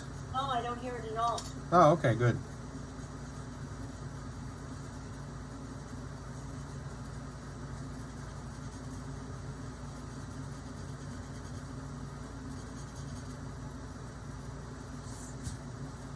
So this belly kind of protrudes a little bit more.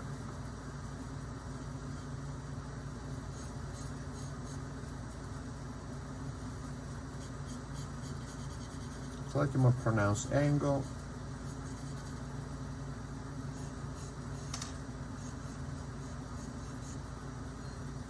What do I do if I think I got an area too dark? I just don't. So try. What is it that you put too much value? I think the belly is too. The belly here. Yeah. This part here. Laura, look at this. Here. Yes. So try this. Try it with the needle eraser, going over it, just dragging it like this without pushing, done like that. Right? If you have it flat, it would be better, but just you should lift a little bit of the charcoal. Should be able to anyway. Now I've got the dark areas. I've got some of the light areas. It's the intermediate areas that are killing me.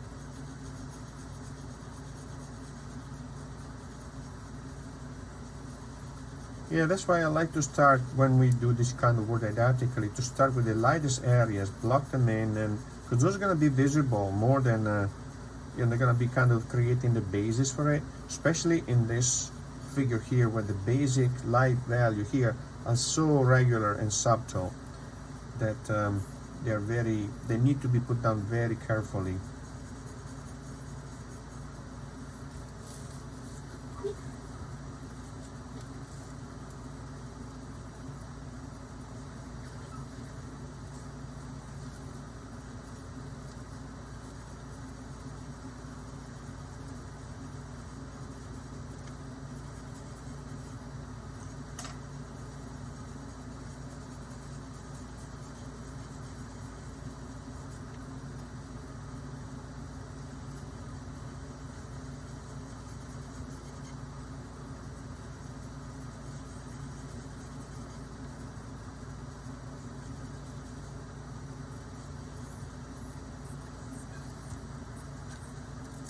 I'm going to try to go down to the pubic bone here, and then I'm going to start working on the space, the background space to the right of the torso. That's right where I am. Because you clearly see we need to push it darker, right? But I know that, and we know that this part in here is very dark, so I just could block in here, this very dark here, right? And then soften this up a little bit. It's a little bit darker here.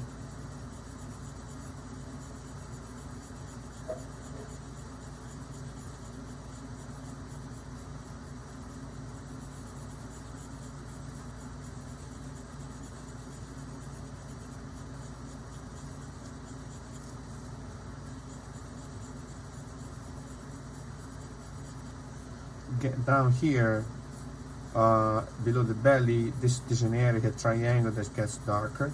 I mean, very soft area, triangular area, right? Not really discernible as a regular triangle, but a triangular area here gets darker. And then we need to block in the background, right? That's gonna be much darker, so this needs to be pushed. Actually, I'm gonna block in also the dark line, very thin dark line for the lower margin of the upper arm. But it needs to be detached, it to be darker than the background here, just barely though.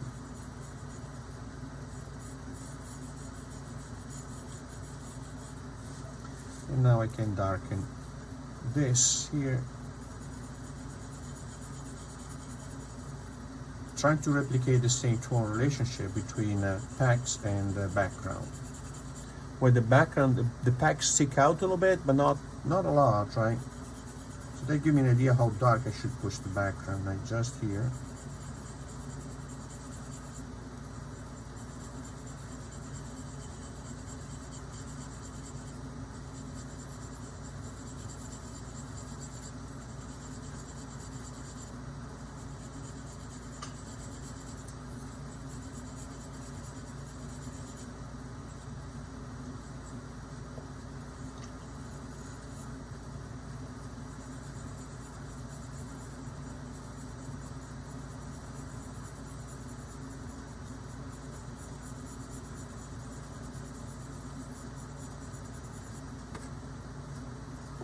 And then as it gets down to the belly, past the rib cage, below the rib cage, it gets quite dark.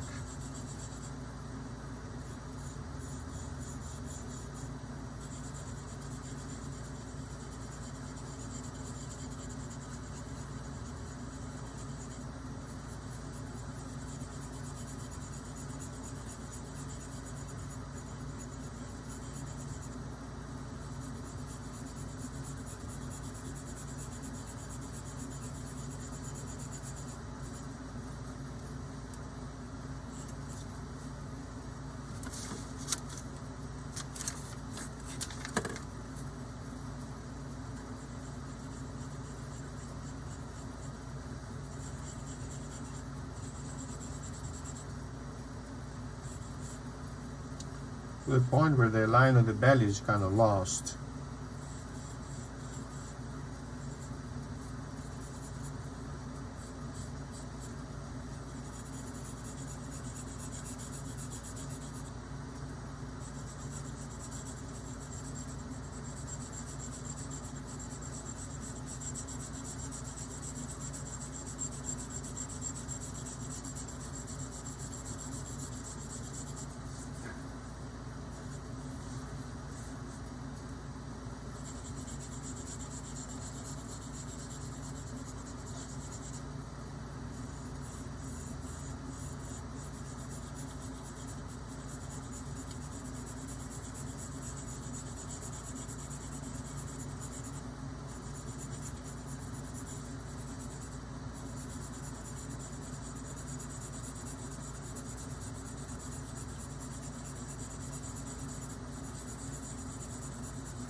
Valeria, you did the Proudhon because you're also in your class, right? You did this, right? You did this, right? No. Oh, no? Huh, all right. I thought you did it. You know, that may have been the lesson I missed. I'm sorry? I missed one lesson, and then I was too busy painting Bologna to. Ah, okay, okay. No, but I mean, you are also signed up for the foundation drawing? Okay. Yes, I have Tuesday, Wednesday, and Thursday morning. Okay.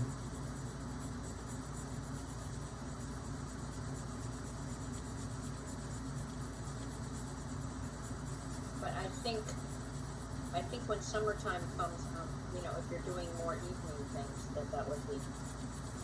I don't know. I don't know what summertime is going to bring. Well, we'll see. But I saw you had some evening. Yeah, I'm trying to do more evening now because there's a lot of people that work now regularly, and I have neglected a little bit that's time slot. So I need to offer more courses in the evening.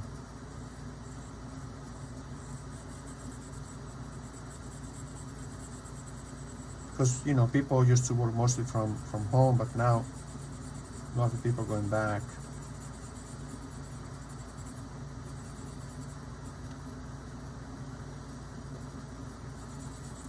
So this part of the back is also very dark right here, just the margin, and we are basically creating the two margin of the figure, and we see how the background relates to the two side of the figure, back and front. So this needs to be darker, quite darker. So I'm going to block it in so that the back of the figure is visible, but just barely, right?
Oh, so Leora, about the oil painting class. So the last class on Thursday, I would like to get into color theory and color mixing because a lot of students ask for it. Great. And think that's I great. think we need to do that, try and so I know I said landscape, but let's not do I don't want to do something quickly just to say we did a landscape. So what I'm doing is I'm thinking of creating first doing some exercises with color mixing, color theory, because that is important, right? And then have maybe a blocking in of a quick object like a fruit or a flower, and then test the color mixing and color theory over a simple object that we are going to obtain with the reduction technique in oil. So we also see the reduction technique in oil, and then after that, the following week, I would offer maybe starting on Wednesday instead of Thursday, because on Thursday we had to go to Italy. Or when are you going to Italy? When you're leaving for Italy? We're going to Italy. We're driving. We're flying in and out of Boston. But what date? What date? So Tuesday we're leaving. Oh, okay, okay. We have to drive up on Monday. Okay, so then you're not gonna be in it anyway, right? You're not gonna be in, because then I wanted to do a two-session like landscape, a two-session course with landscape, but you're not gonna be in it. So, but when we come back, we're gonna do more oil, because I see that there's a lot of interest in oil and landscape and portrait. I would like to include landscape and portrait. I would like to do a long-term portrait, but I don't know if I'm there yet or not. But Well, we're gonna do that. I'm thinking I don't want to do a lot of painting now. I want to do a painting like we did for the bananas and etc. Right? It took us like 2 or 3 sessions to do it, but I think it paid off, because I've seen that I've seen a lot of nice works with good handling of the paint, and that's yeah, I haven't sent you my bananas yet. I have two sets of bananas, but how are they coming out? well, one has nice bananas, the other one has a nice glass. All right, all right. They're not both. One glass is short and squat, and the other one is. But what I'm saying is, I don't want to rush these things, because we need to make sure that we know how to handle the paint and the transition and the color, because without that, it's so frustrating, right? The paint becomes a mud, becomes a mess. So when we come back from Italy, then I'm going to offer more oil painting in various subjects, because there's a lot of interest in it, and it's fun. I mean, I really like painting in oil. I forgot. I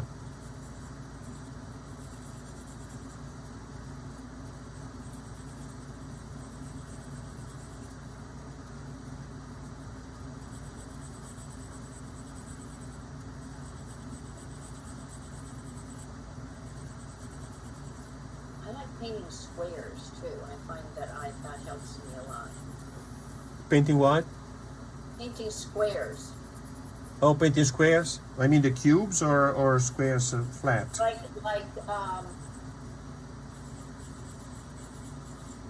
I've got one started, but it's not finished, where I have all the colors across the top and all the colors down the side, and then I paint them together to see what they're like. Of course, every time you mix two colors, you're going to mix them slightly differently.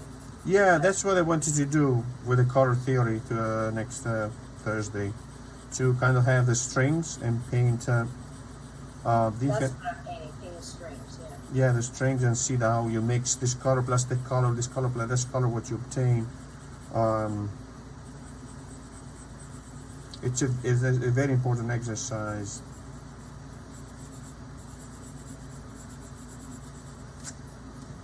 So, trying to get there right with this. Now this part in here in front of the belly gets darker, so I'm gonna push it darker right here. I want to be careful though as I move up toward the arm. It's darker, but not as dark as the area in front of the belly, because we need to see the line of the upper arm here, kind of visible against the background.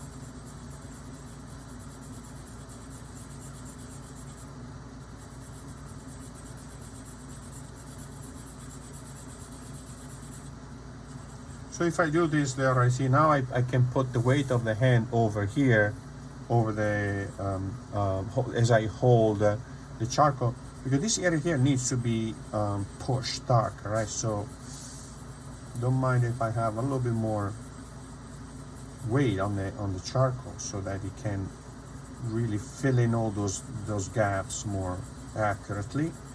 But as I do so, I draw a little bit to that like this, right? And then what I do, I turn a little bit, rotate the charcoal a little bit, and then draw, and then rotate the charcoal a little bit, and then draw.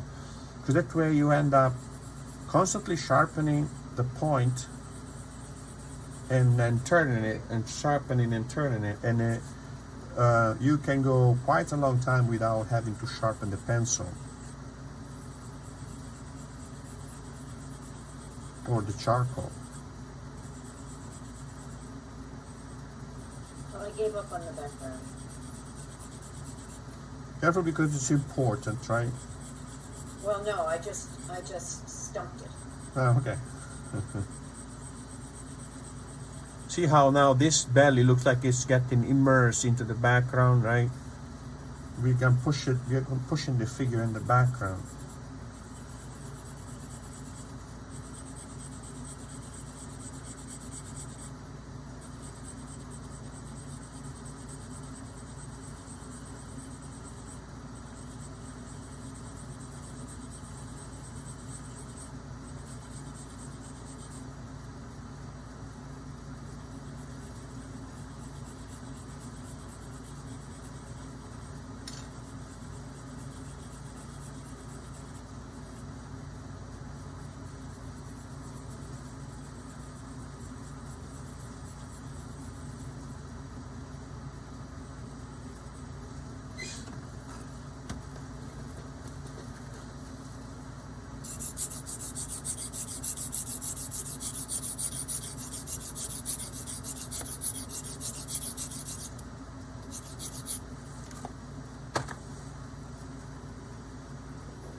This lower part of the thigh needs to be darkened a little bit. It's too bright, too light. It looks bigger than it really should be.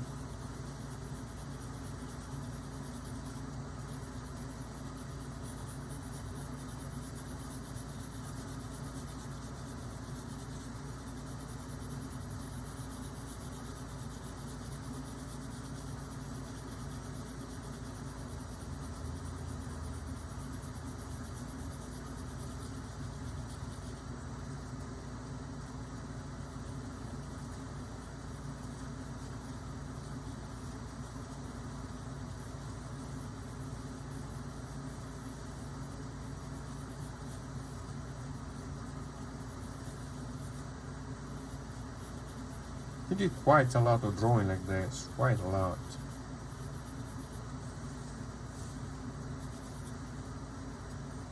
Does this boy appear in any painting? I think it's the Grand Jatte. Yeah.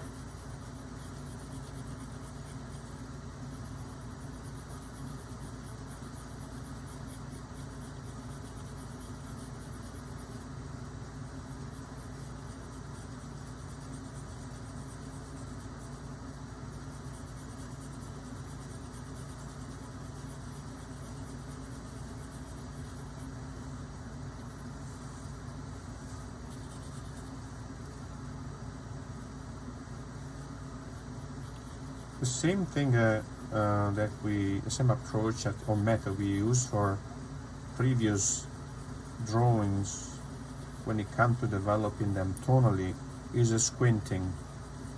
The squinting really gives you an insight in the tonal passages, if they're smooth enough, right? If some areas need to be darkened or if they are too light. The squinting really, really helps.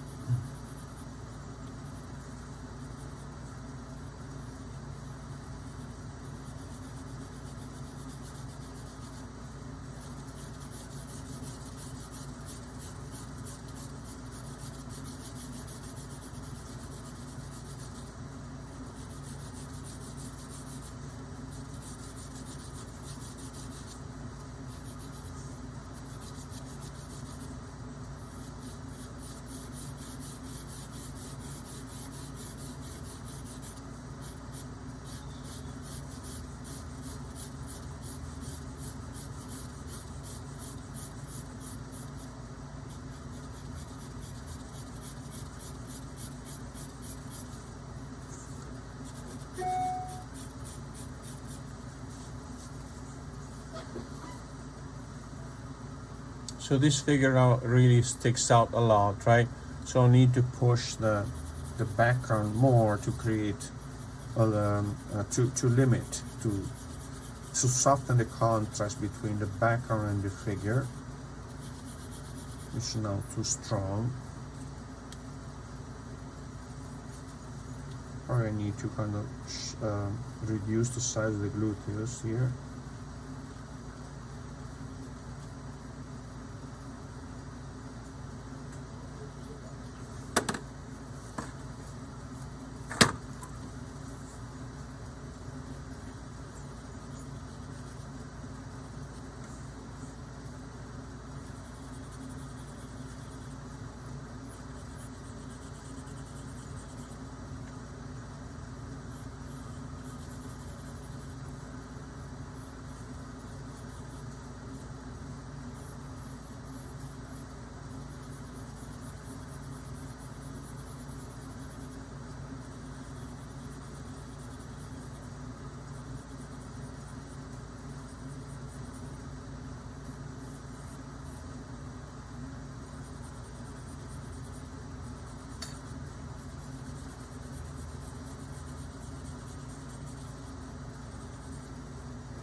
Sharpen again.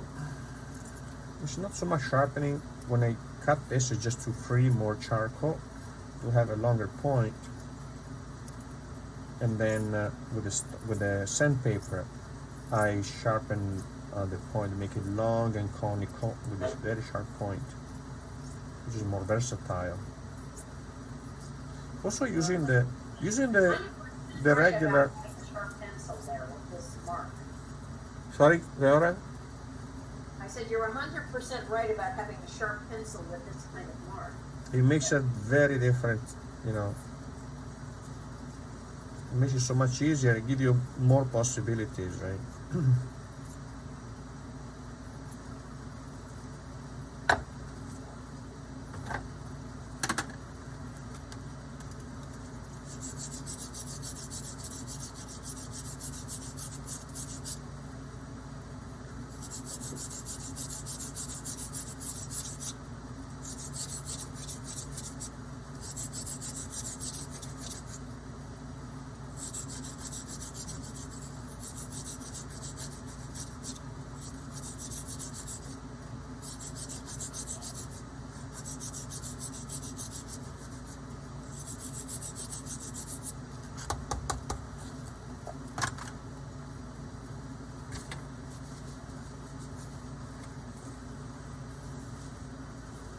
So going back to push darker values here.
we're getting into quite a few subtleties here, tonally speaking.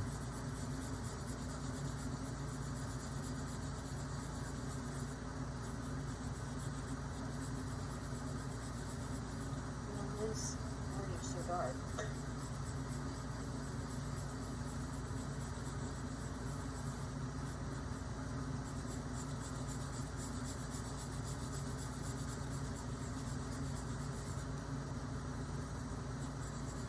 I think this is the study of the boy. There's a guy playing the trumpet. I don't know if it's a boy, or and he added the trumpet later, or if it's another guy playing the trumpet. I can't remember. No, he's familiar. Right. I'm not that familiar with that thing. I mean, I think it is a Grand Jatte, but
try to recreate it with a piece of paper here.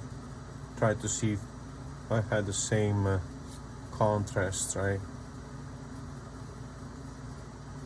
This part needs to be a little bit darker.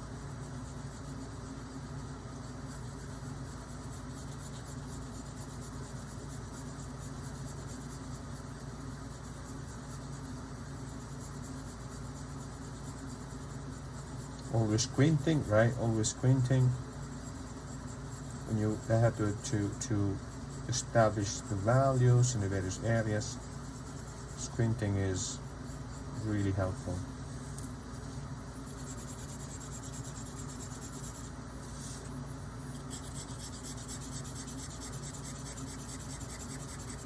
Now he didn't put any white in here, but I wonder if we would put white in here. It would probably be really an interesting contrast.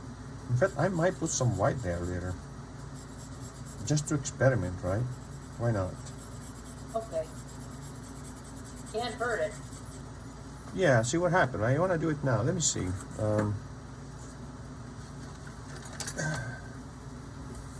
Maybe here. Using the same method.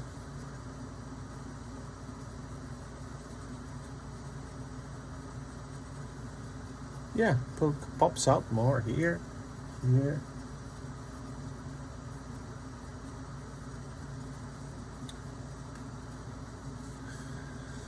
Interesting.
You want to really feel, when you do this, feel the space going behind the figure, right? You're gonna feel that space, the depth.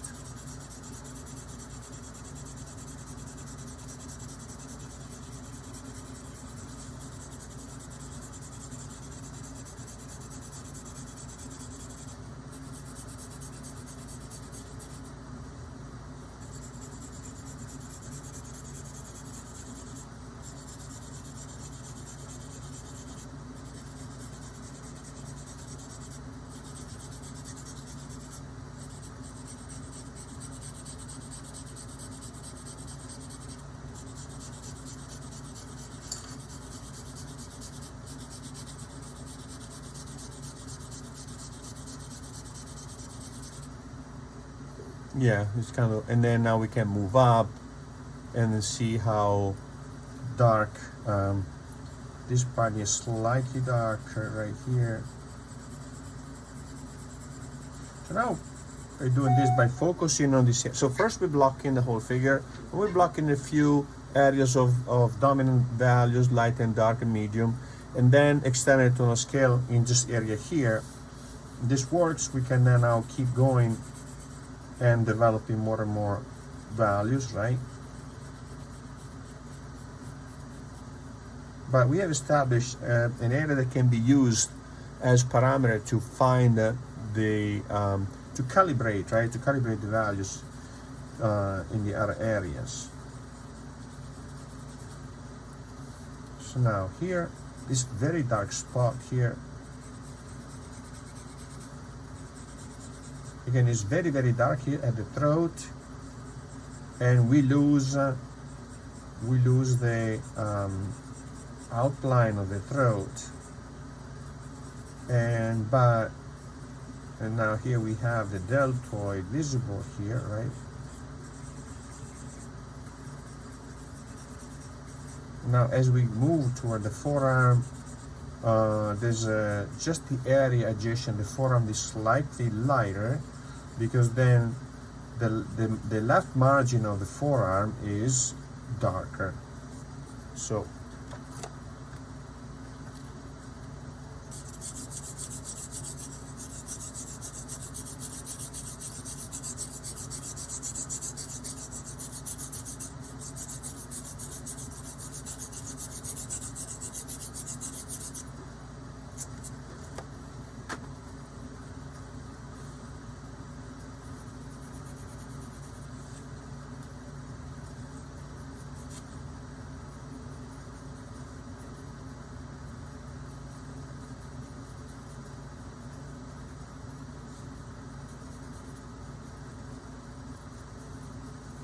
oh, Laura, I have not taken a serious look at the material you sent me, but I will. I'll let you know for the workshop in New Hampshire.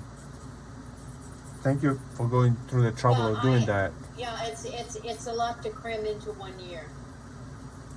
I'm sorry? It's a lot to cram into 1 year. Yeah, because I'm kind of really making sure that everything for Italy is ready. But I have been looking for places here, right, to go here. New Hampshire, Maine, even Arizona. I even think Western Massachusetts is very nice. Yeah, the Berkshire, right? I went to a workshop in the Berkshire years ago, like 25 years ago. It was so much fun. It was an oil painting workshop, and the teacher was a teacher of the art at the Art Student League. He was very nice person. He rented the dorms of Williams? Bard College. What? Bard College, I think it's called. Bard. It's Bard or Blair? No, Bard College. It's in the Berkshire, close to really the heart of the Berkshire, and we were close to Tanglewood, and it was nice. We stayed in the dorms. It was not first class accommodation or anything, but we didn't really care. Not there for the room service. No. I went with a friend. We took off.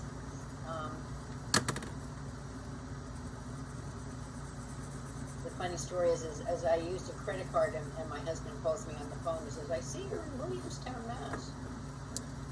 Because the credit card popped up on his phone. Oh, There was a little hotel there.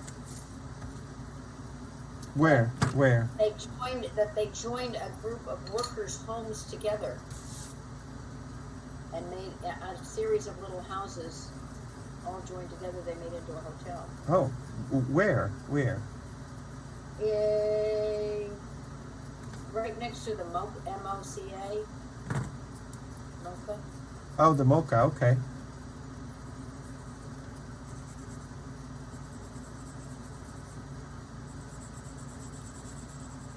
Years ago, we rented. Well, it turned out all my friend wanted to do was go shopping. She didn't want to go to the art.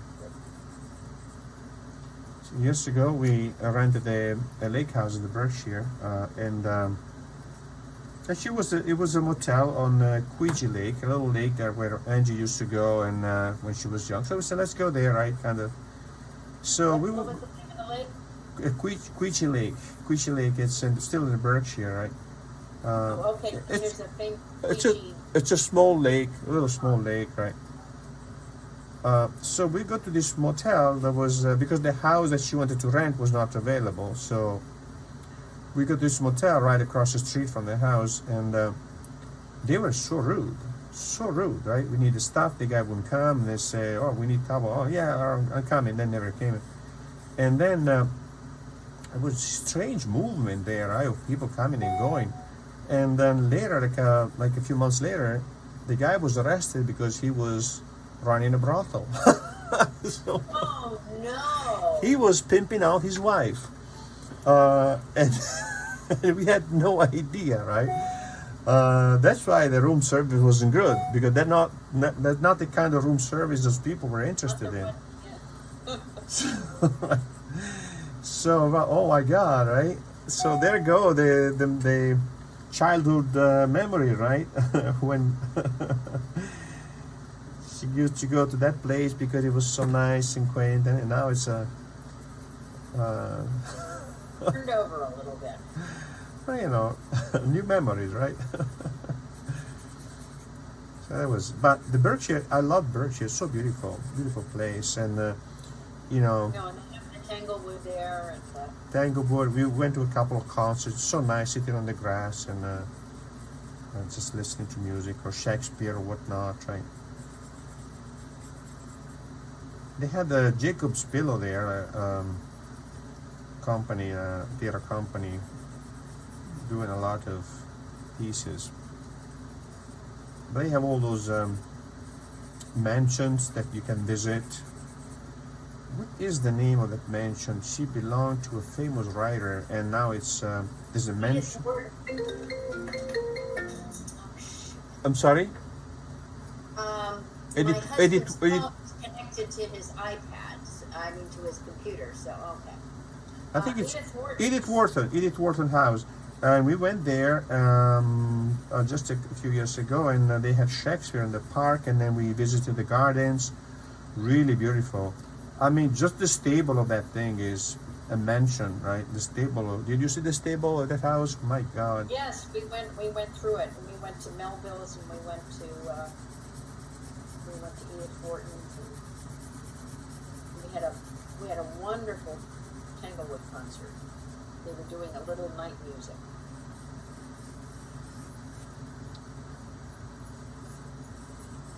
I don't know why we couldn't go in because we visited the gardens, and then I guess there was no time left to go and to see the house. But I don't even know the houses. You can visit the house. Can you visit the house? She wrote the first book on interior design. Yes, Right. yeah. That's why she designed the house, right? Yeah. Yeah. But no, we went to see the gardens and the sculpture, and then we had Shakespeare, so we didn't have time to go see the inside of the house. Incredible how many things we could do before COVID, right?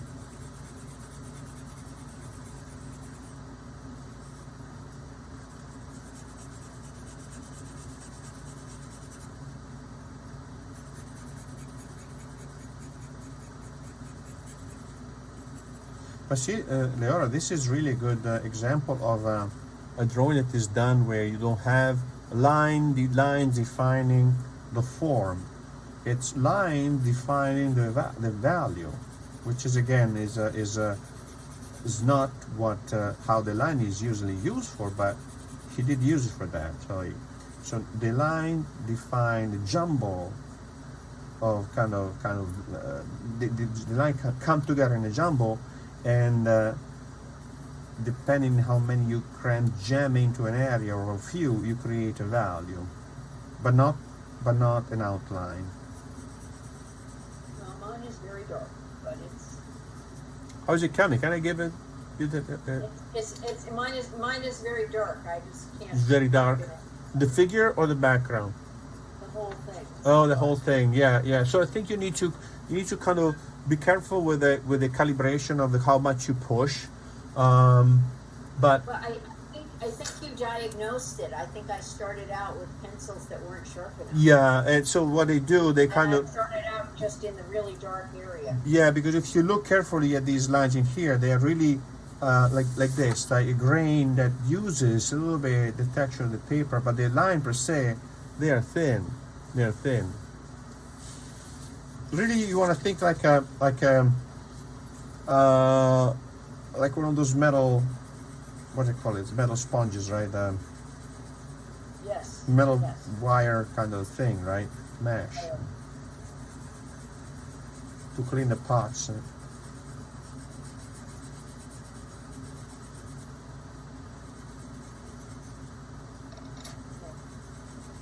covered in charcoal. But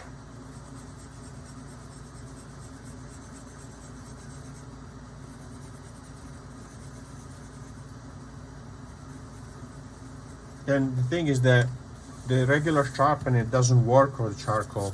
I mean, no. it breaks it, it makes a short point, and doesn't last much. So sandpaper and shaving off the point are really what you need to do. Yeah, I think it's the knife work that really did it. Yeah, with a knife, very sharp knife, use it flat, and then it takes a little bit of practice, right? Because the charcoal is fragile, and if you push too perpendicular to the to an angle is too open in relation to the charcoal, it breaks. It breaks so easily.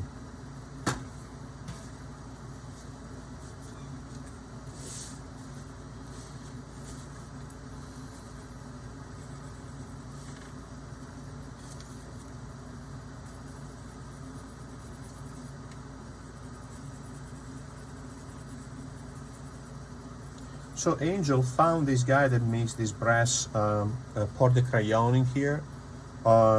He sent me the link. Do you want it? You don't care? No. Why don't you send it to me? I don't know, because I was struggling with the But getting you can. my fresh charcoal in a holder, Uh-huh. and I kept breaking it. Ah, okay. But you can also use this, right? You kept breaking it. You kept breaking it. Oh, that's I interesting. have So, this, but you can see it's just a little short piece. oh, it's like mine then, like this. Yes. Oh, okay. So But I've only got a little teeny weeny piece left. you kept breaking it. Huh. Yes. So maybe that's a sign that you're pushing too hard then. No, I break it when I try to sharpen it. Ah, okay.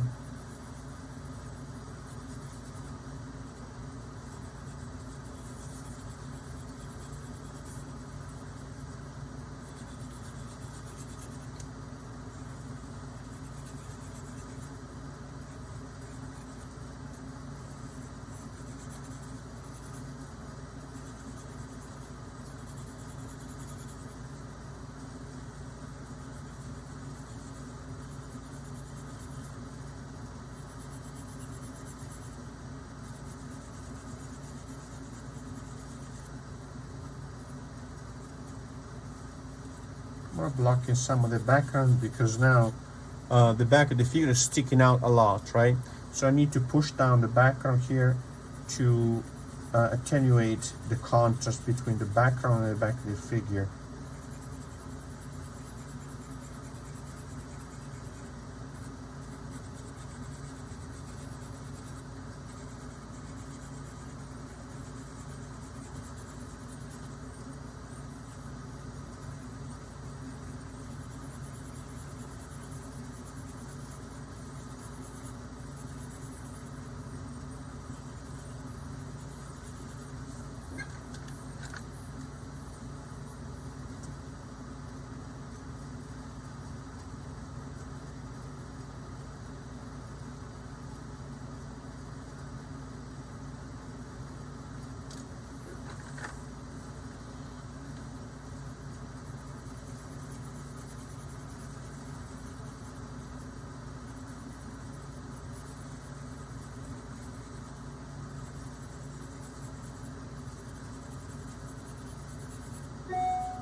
Pushing a little bit more, right?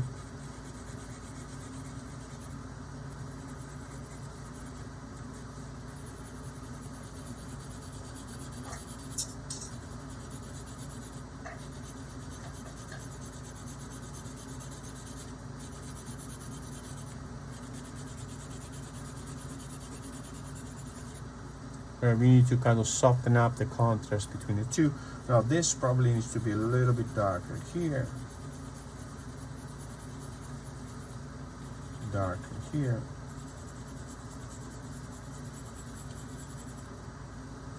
Again, if you remember to turn the pencil regularly. So you have a pencil, Leora, or you have the stick? Oh, I have several pencils and I have the stick thing. Mm-hmm. I think the pencil. I was doing the background with the stick. Oh, okay. So the pencil works well for me now. It takes a little bit of Pencil time. works better on the figure. Yeah.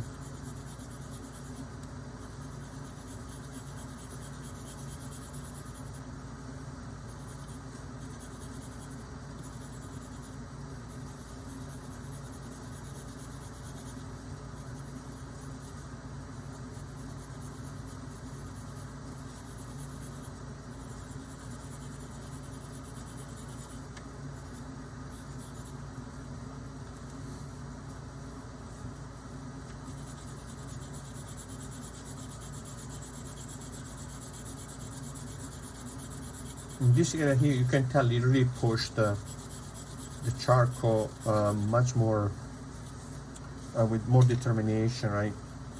There's some vivacious line in here going down this way, strong lines. They're not as deliberate, as careful and accurate as the one in the figure. You just need to push the background down and move it back, right?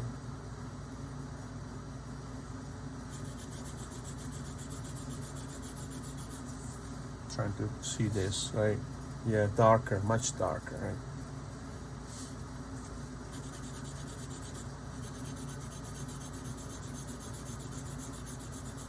All right, good. I'm glad that we pushed this because at this point, when you get into the more subtle tone of variation, it gets difficult. It gets trickier. Like Yes. you have to get more values to fit together to agree with each other. That's the difficult part. So one thing is understanding the concept. One thing is doing it, right?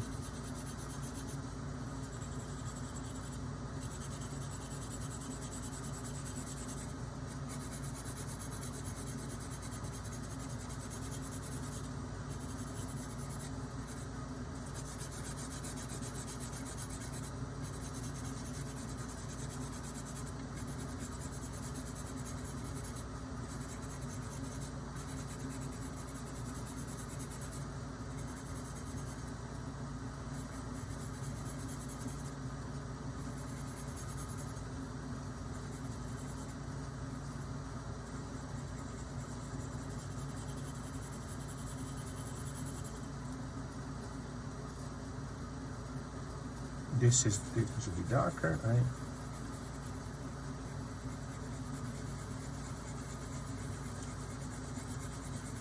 So some cases we have the edge of the figure being lighter than the background. Sometimes it's darker than the background. Sometimes it's the same as the background. So you have this kind of really movement, right, back and forth of the figure in space.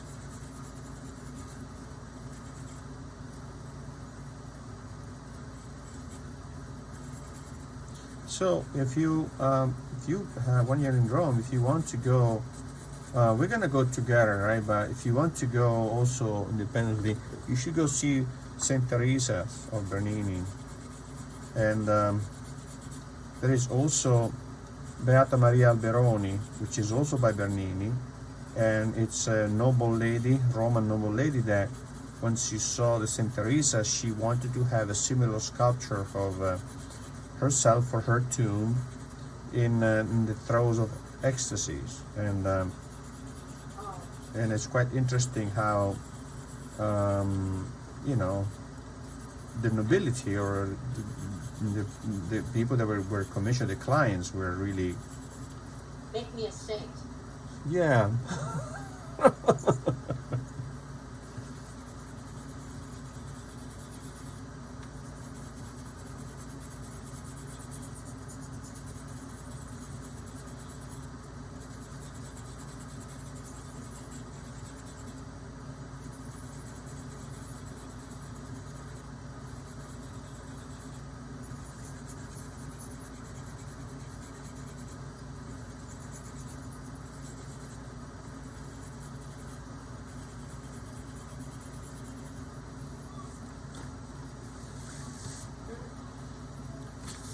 You see down the background how we need to really kind of now pay attention to the background, because that the background brings the figure forward, back and forth, right?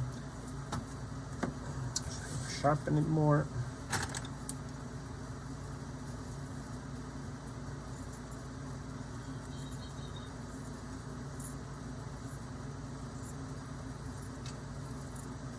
Now, what did you do your background in hard or soft?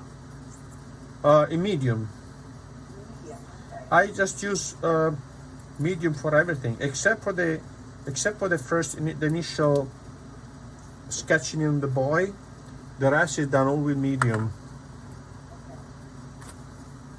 Right now, ran out of it. But when I see it dark, I want to go for soft. I think, Lera, what kind of paper do you have? What is the brand of paper you have? It is. Oh, I mean, it's not the paper spoke. Fabriano. Fabriano should be good. Yeah, I have a similar paper. I have a Canson Mitientes. It's a similar consistency. Is not the one you have? It is not the Angra, right? It's just regular Fabriano. No, yeah, it just says 15% cotton, 85. Yeah, it should be similar to the Canson. I just picked it because I thought it was the closest color.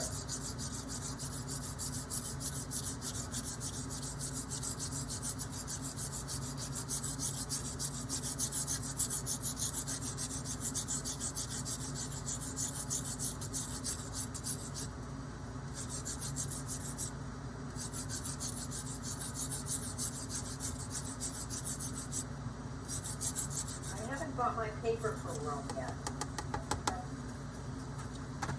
For drawing paper or watercolor paper? I think I have some watercolor, but I'm just going to bring a pad of watercolor. Yeah, bring a pad. Bring a pad of watercolor. You can bring a pad of Arches, medium. A cold press, 11 by 14 or something like that. Yeah. It's gonna be sufficient. But if you want to bring some, for example, cold press or torchon, hot press and torchon, you can take a couple of sheets, cut them to size to fit the pad, and put them in with a pad. But most likely, a pad of cold press will be all you need. There's like 20, no, 20 sheets in there, so you know. No, yeah, I don't think I'm gonna get through 20 paintings. And if you really need it, you paint, you get in a painting frenzy, and you're in more, then we buy it there, right? And you could get a drawing pad of similar size or slightly bigger. Basically, if you can get, I would get good paper. You could get, let me see. You could get the Stonehenge, and this is 11 by 14. You could take colors, because colors has a little bit of tone, you know, thing in here, not very dark. Or I would get the warm white, but then the watercolor pad probably the same size as this, so they all fit. Okay. I have some Stonehenge 9 by 12, but I think I have a green Stonehenge cover somewhere. 9 by 12, that's fine. That's fine. You can get whatever fits in my suitcase.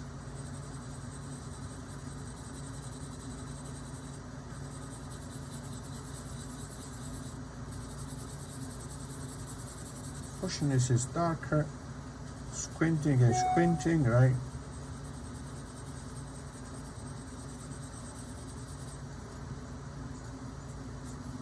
So now see how the figures start moving back, right?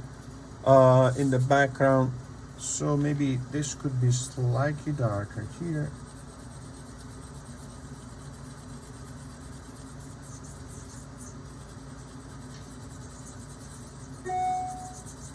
It gets darker as it moves away from the boy here.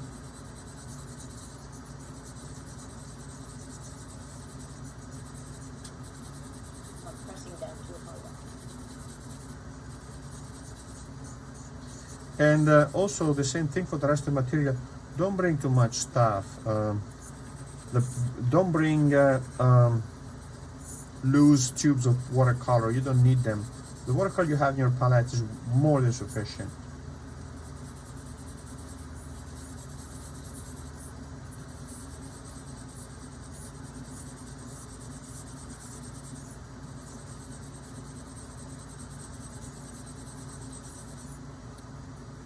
Oh, it's really dark back here.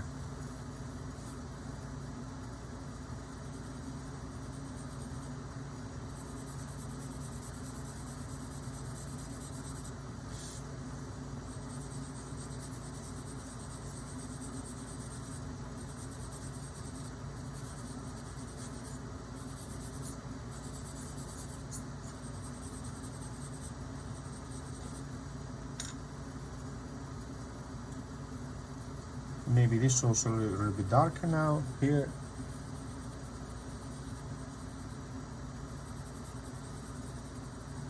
So very good way of studying the light. And you can always try to soften up the tonal passages. If you have some areas that pop out too much, right? You squint, you look at the glow, you look at the glow of your work, and you look at the glow of the copy and see if those tonal passages are similar or too sharp or not enough, right?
the whole hand right here, the whole hand has a hand and a good part of the forearm have an overall darker value. If you squint, right, you see how there's a glow here. That glow here is created by the fact that this part in here has it's a little bit darker, and it moves away from the arm, right? It moves that way, so it's gonna be a little bit darker here, right? And stops about here. That now is darker here, create this glow, right? And of course the background needs to be pushed quite dark here.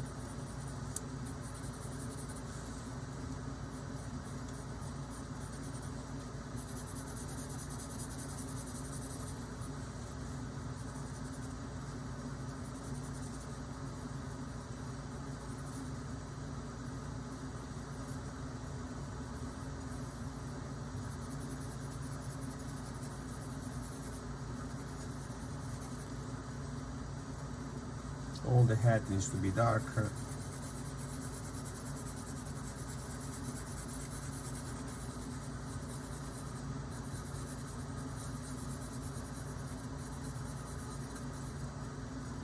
Because interesting, see what I was saying before, darker than, lighter than, the same, right? The hat here is darker than the background here. Here, there's a point where you cannot tell. The color of the background is the same as the color of the hat, but they move forward this way. Now the hat is lighter than the background, so it's quite interesting. Slalom between values.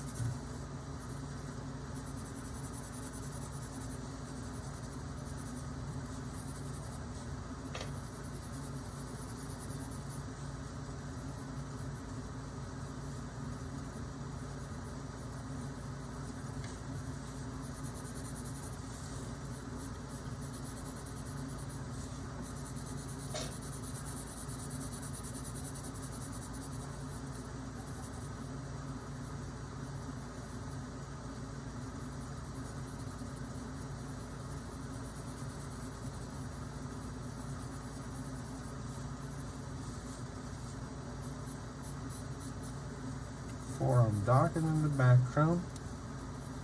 Background darker than the upper arm here.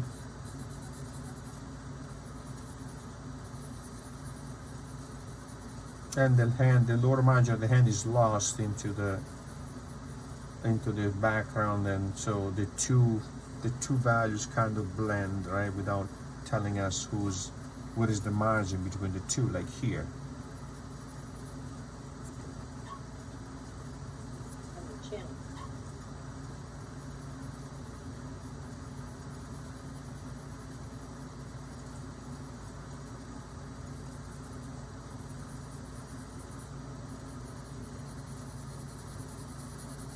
So this kind of work, this kind of analysis, really, it's really a great way to learn.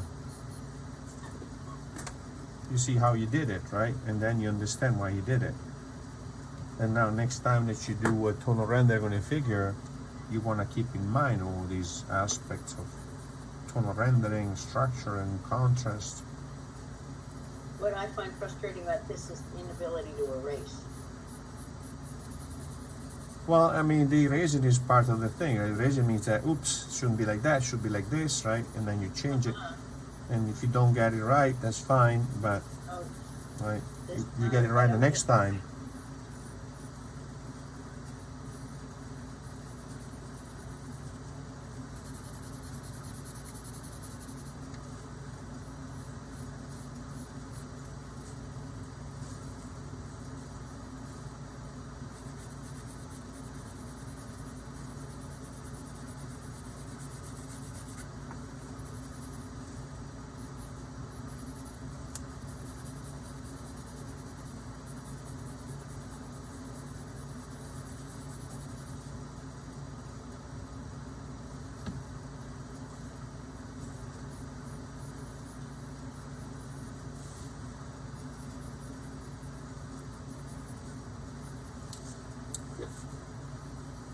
It's not as dark as it could be in the background, right? But I'm getting it here, getting it right here. It's very dark, right? The background here could be a little bit darker here, but gotta be careful to maintain this distance, total difference between the background and the head. which needs to be slightly darker than the background. This definitely needs to be darker. The right texture of the paper also helps. Now we really need to push this dark, right?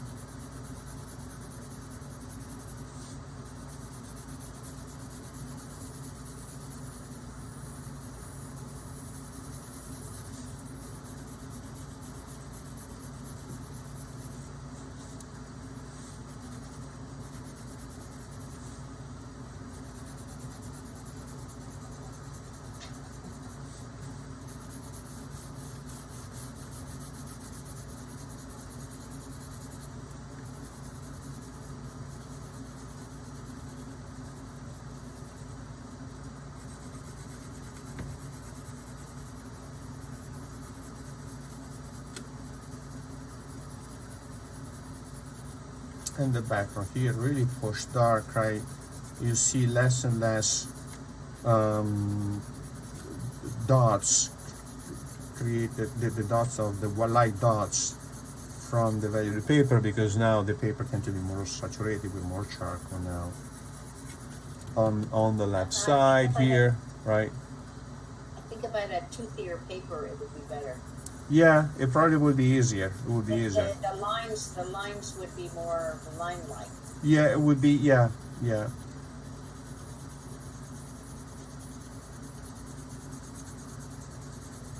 But I got off in the beginning with not sharp enough pencil pressing down too hard, and I can't recover. Yeah, the sharpening, and that's very important, and not push too hard, right? Keep it very light. Yeah, all right. Let's go eat something. It's already 12:40. I didn't realize that. Okay. Okay, so I'll see you tomorrow with Watercolor. watercolor, right? Watercolor, yeah, yeah, yeah. Okay, okay. All right. Bye bye, Leora. Bye bye. Okay, thank you, Roberto.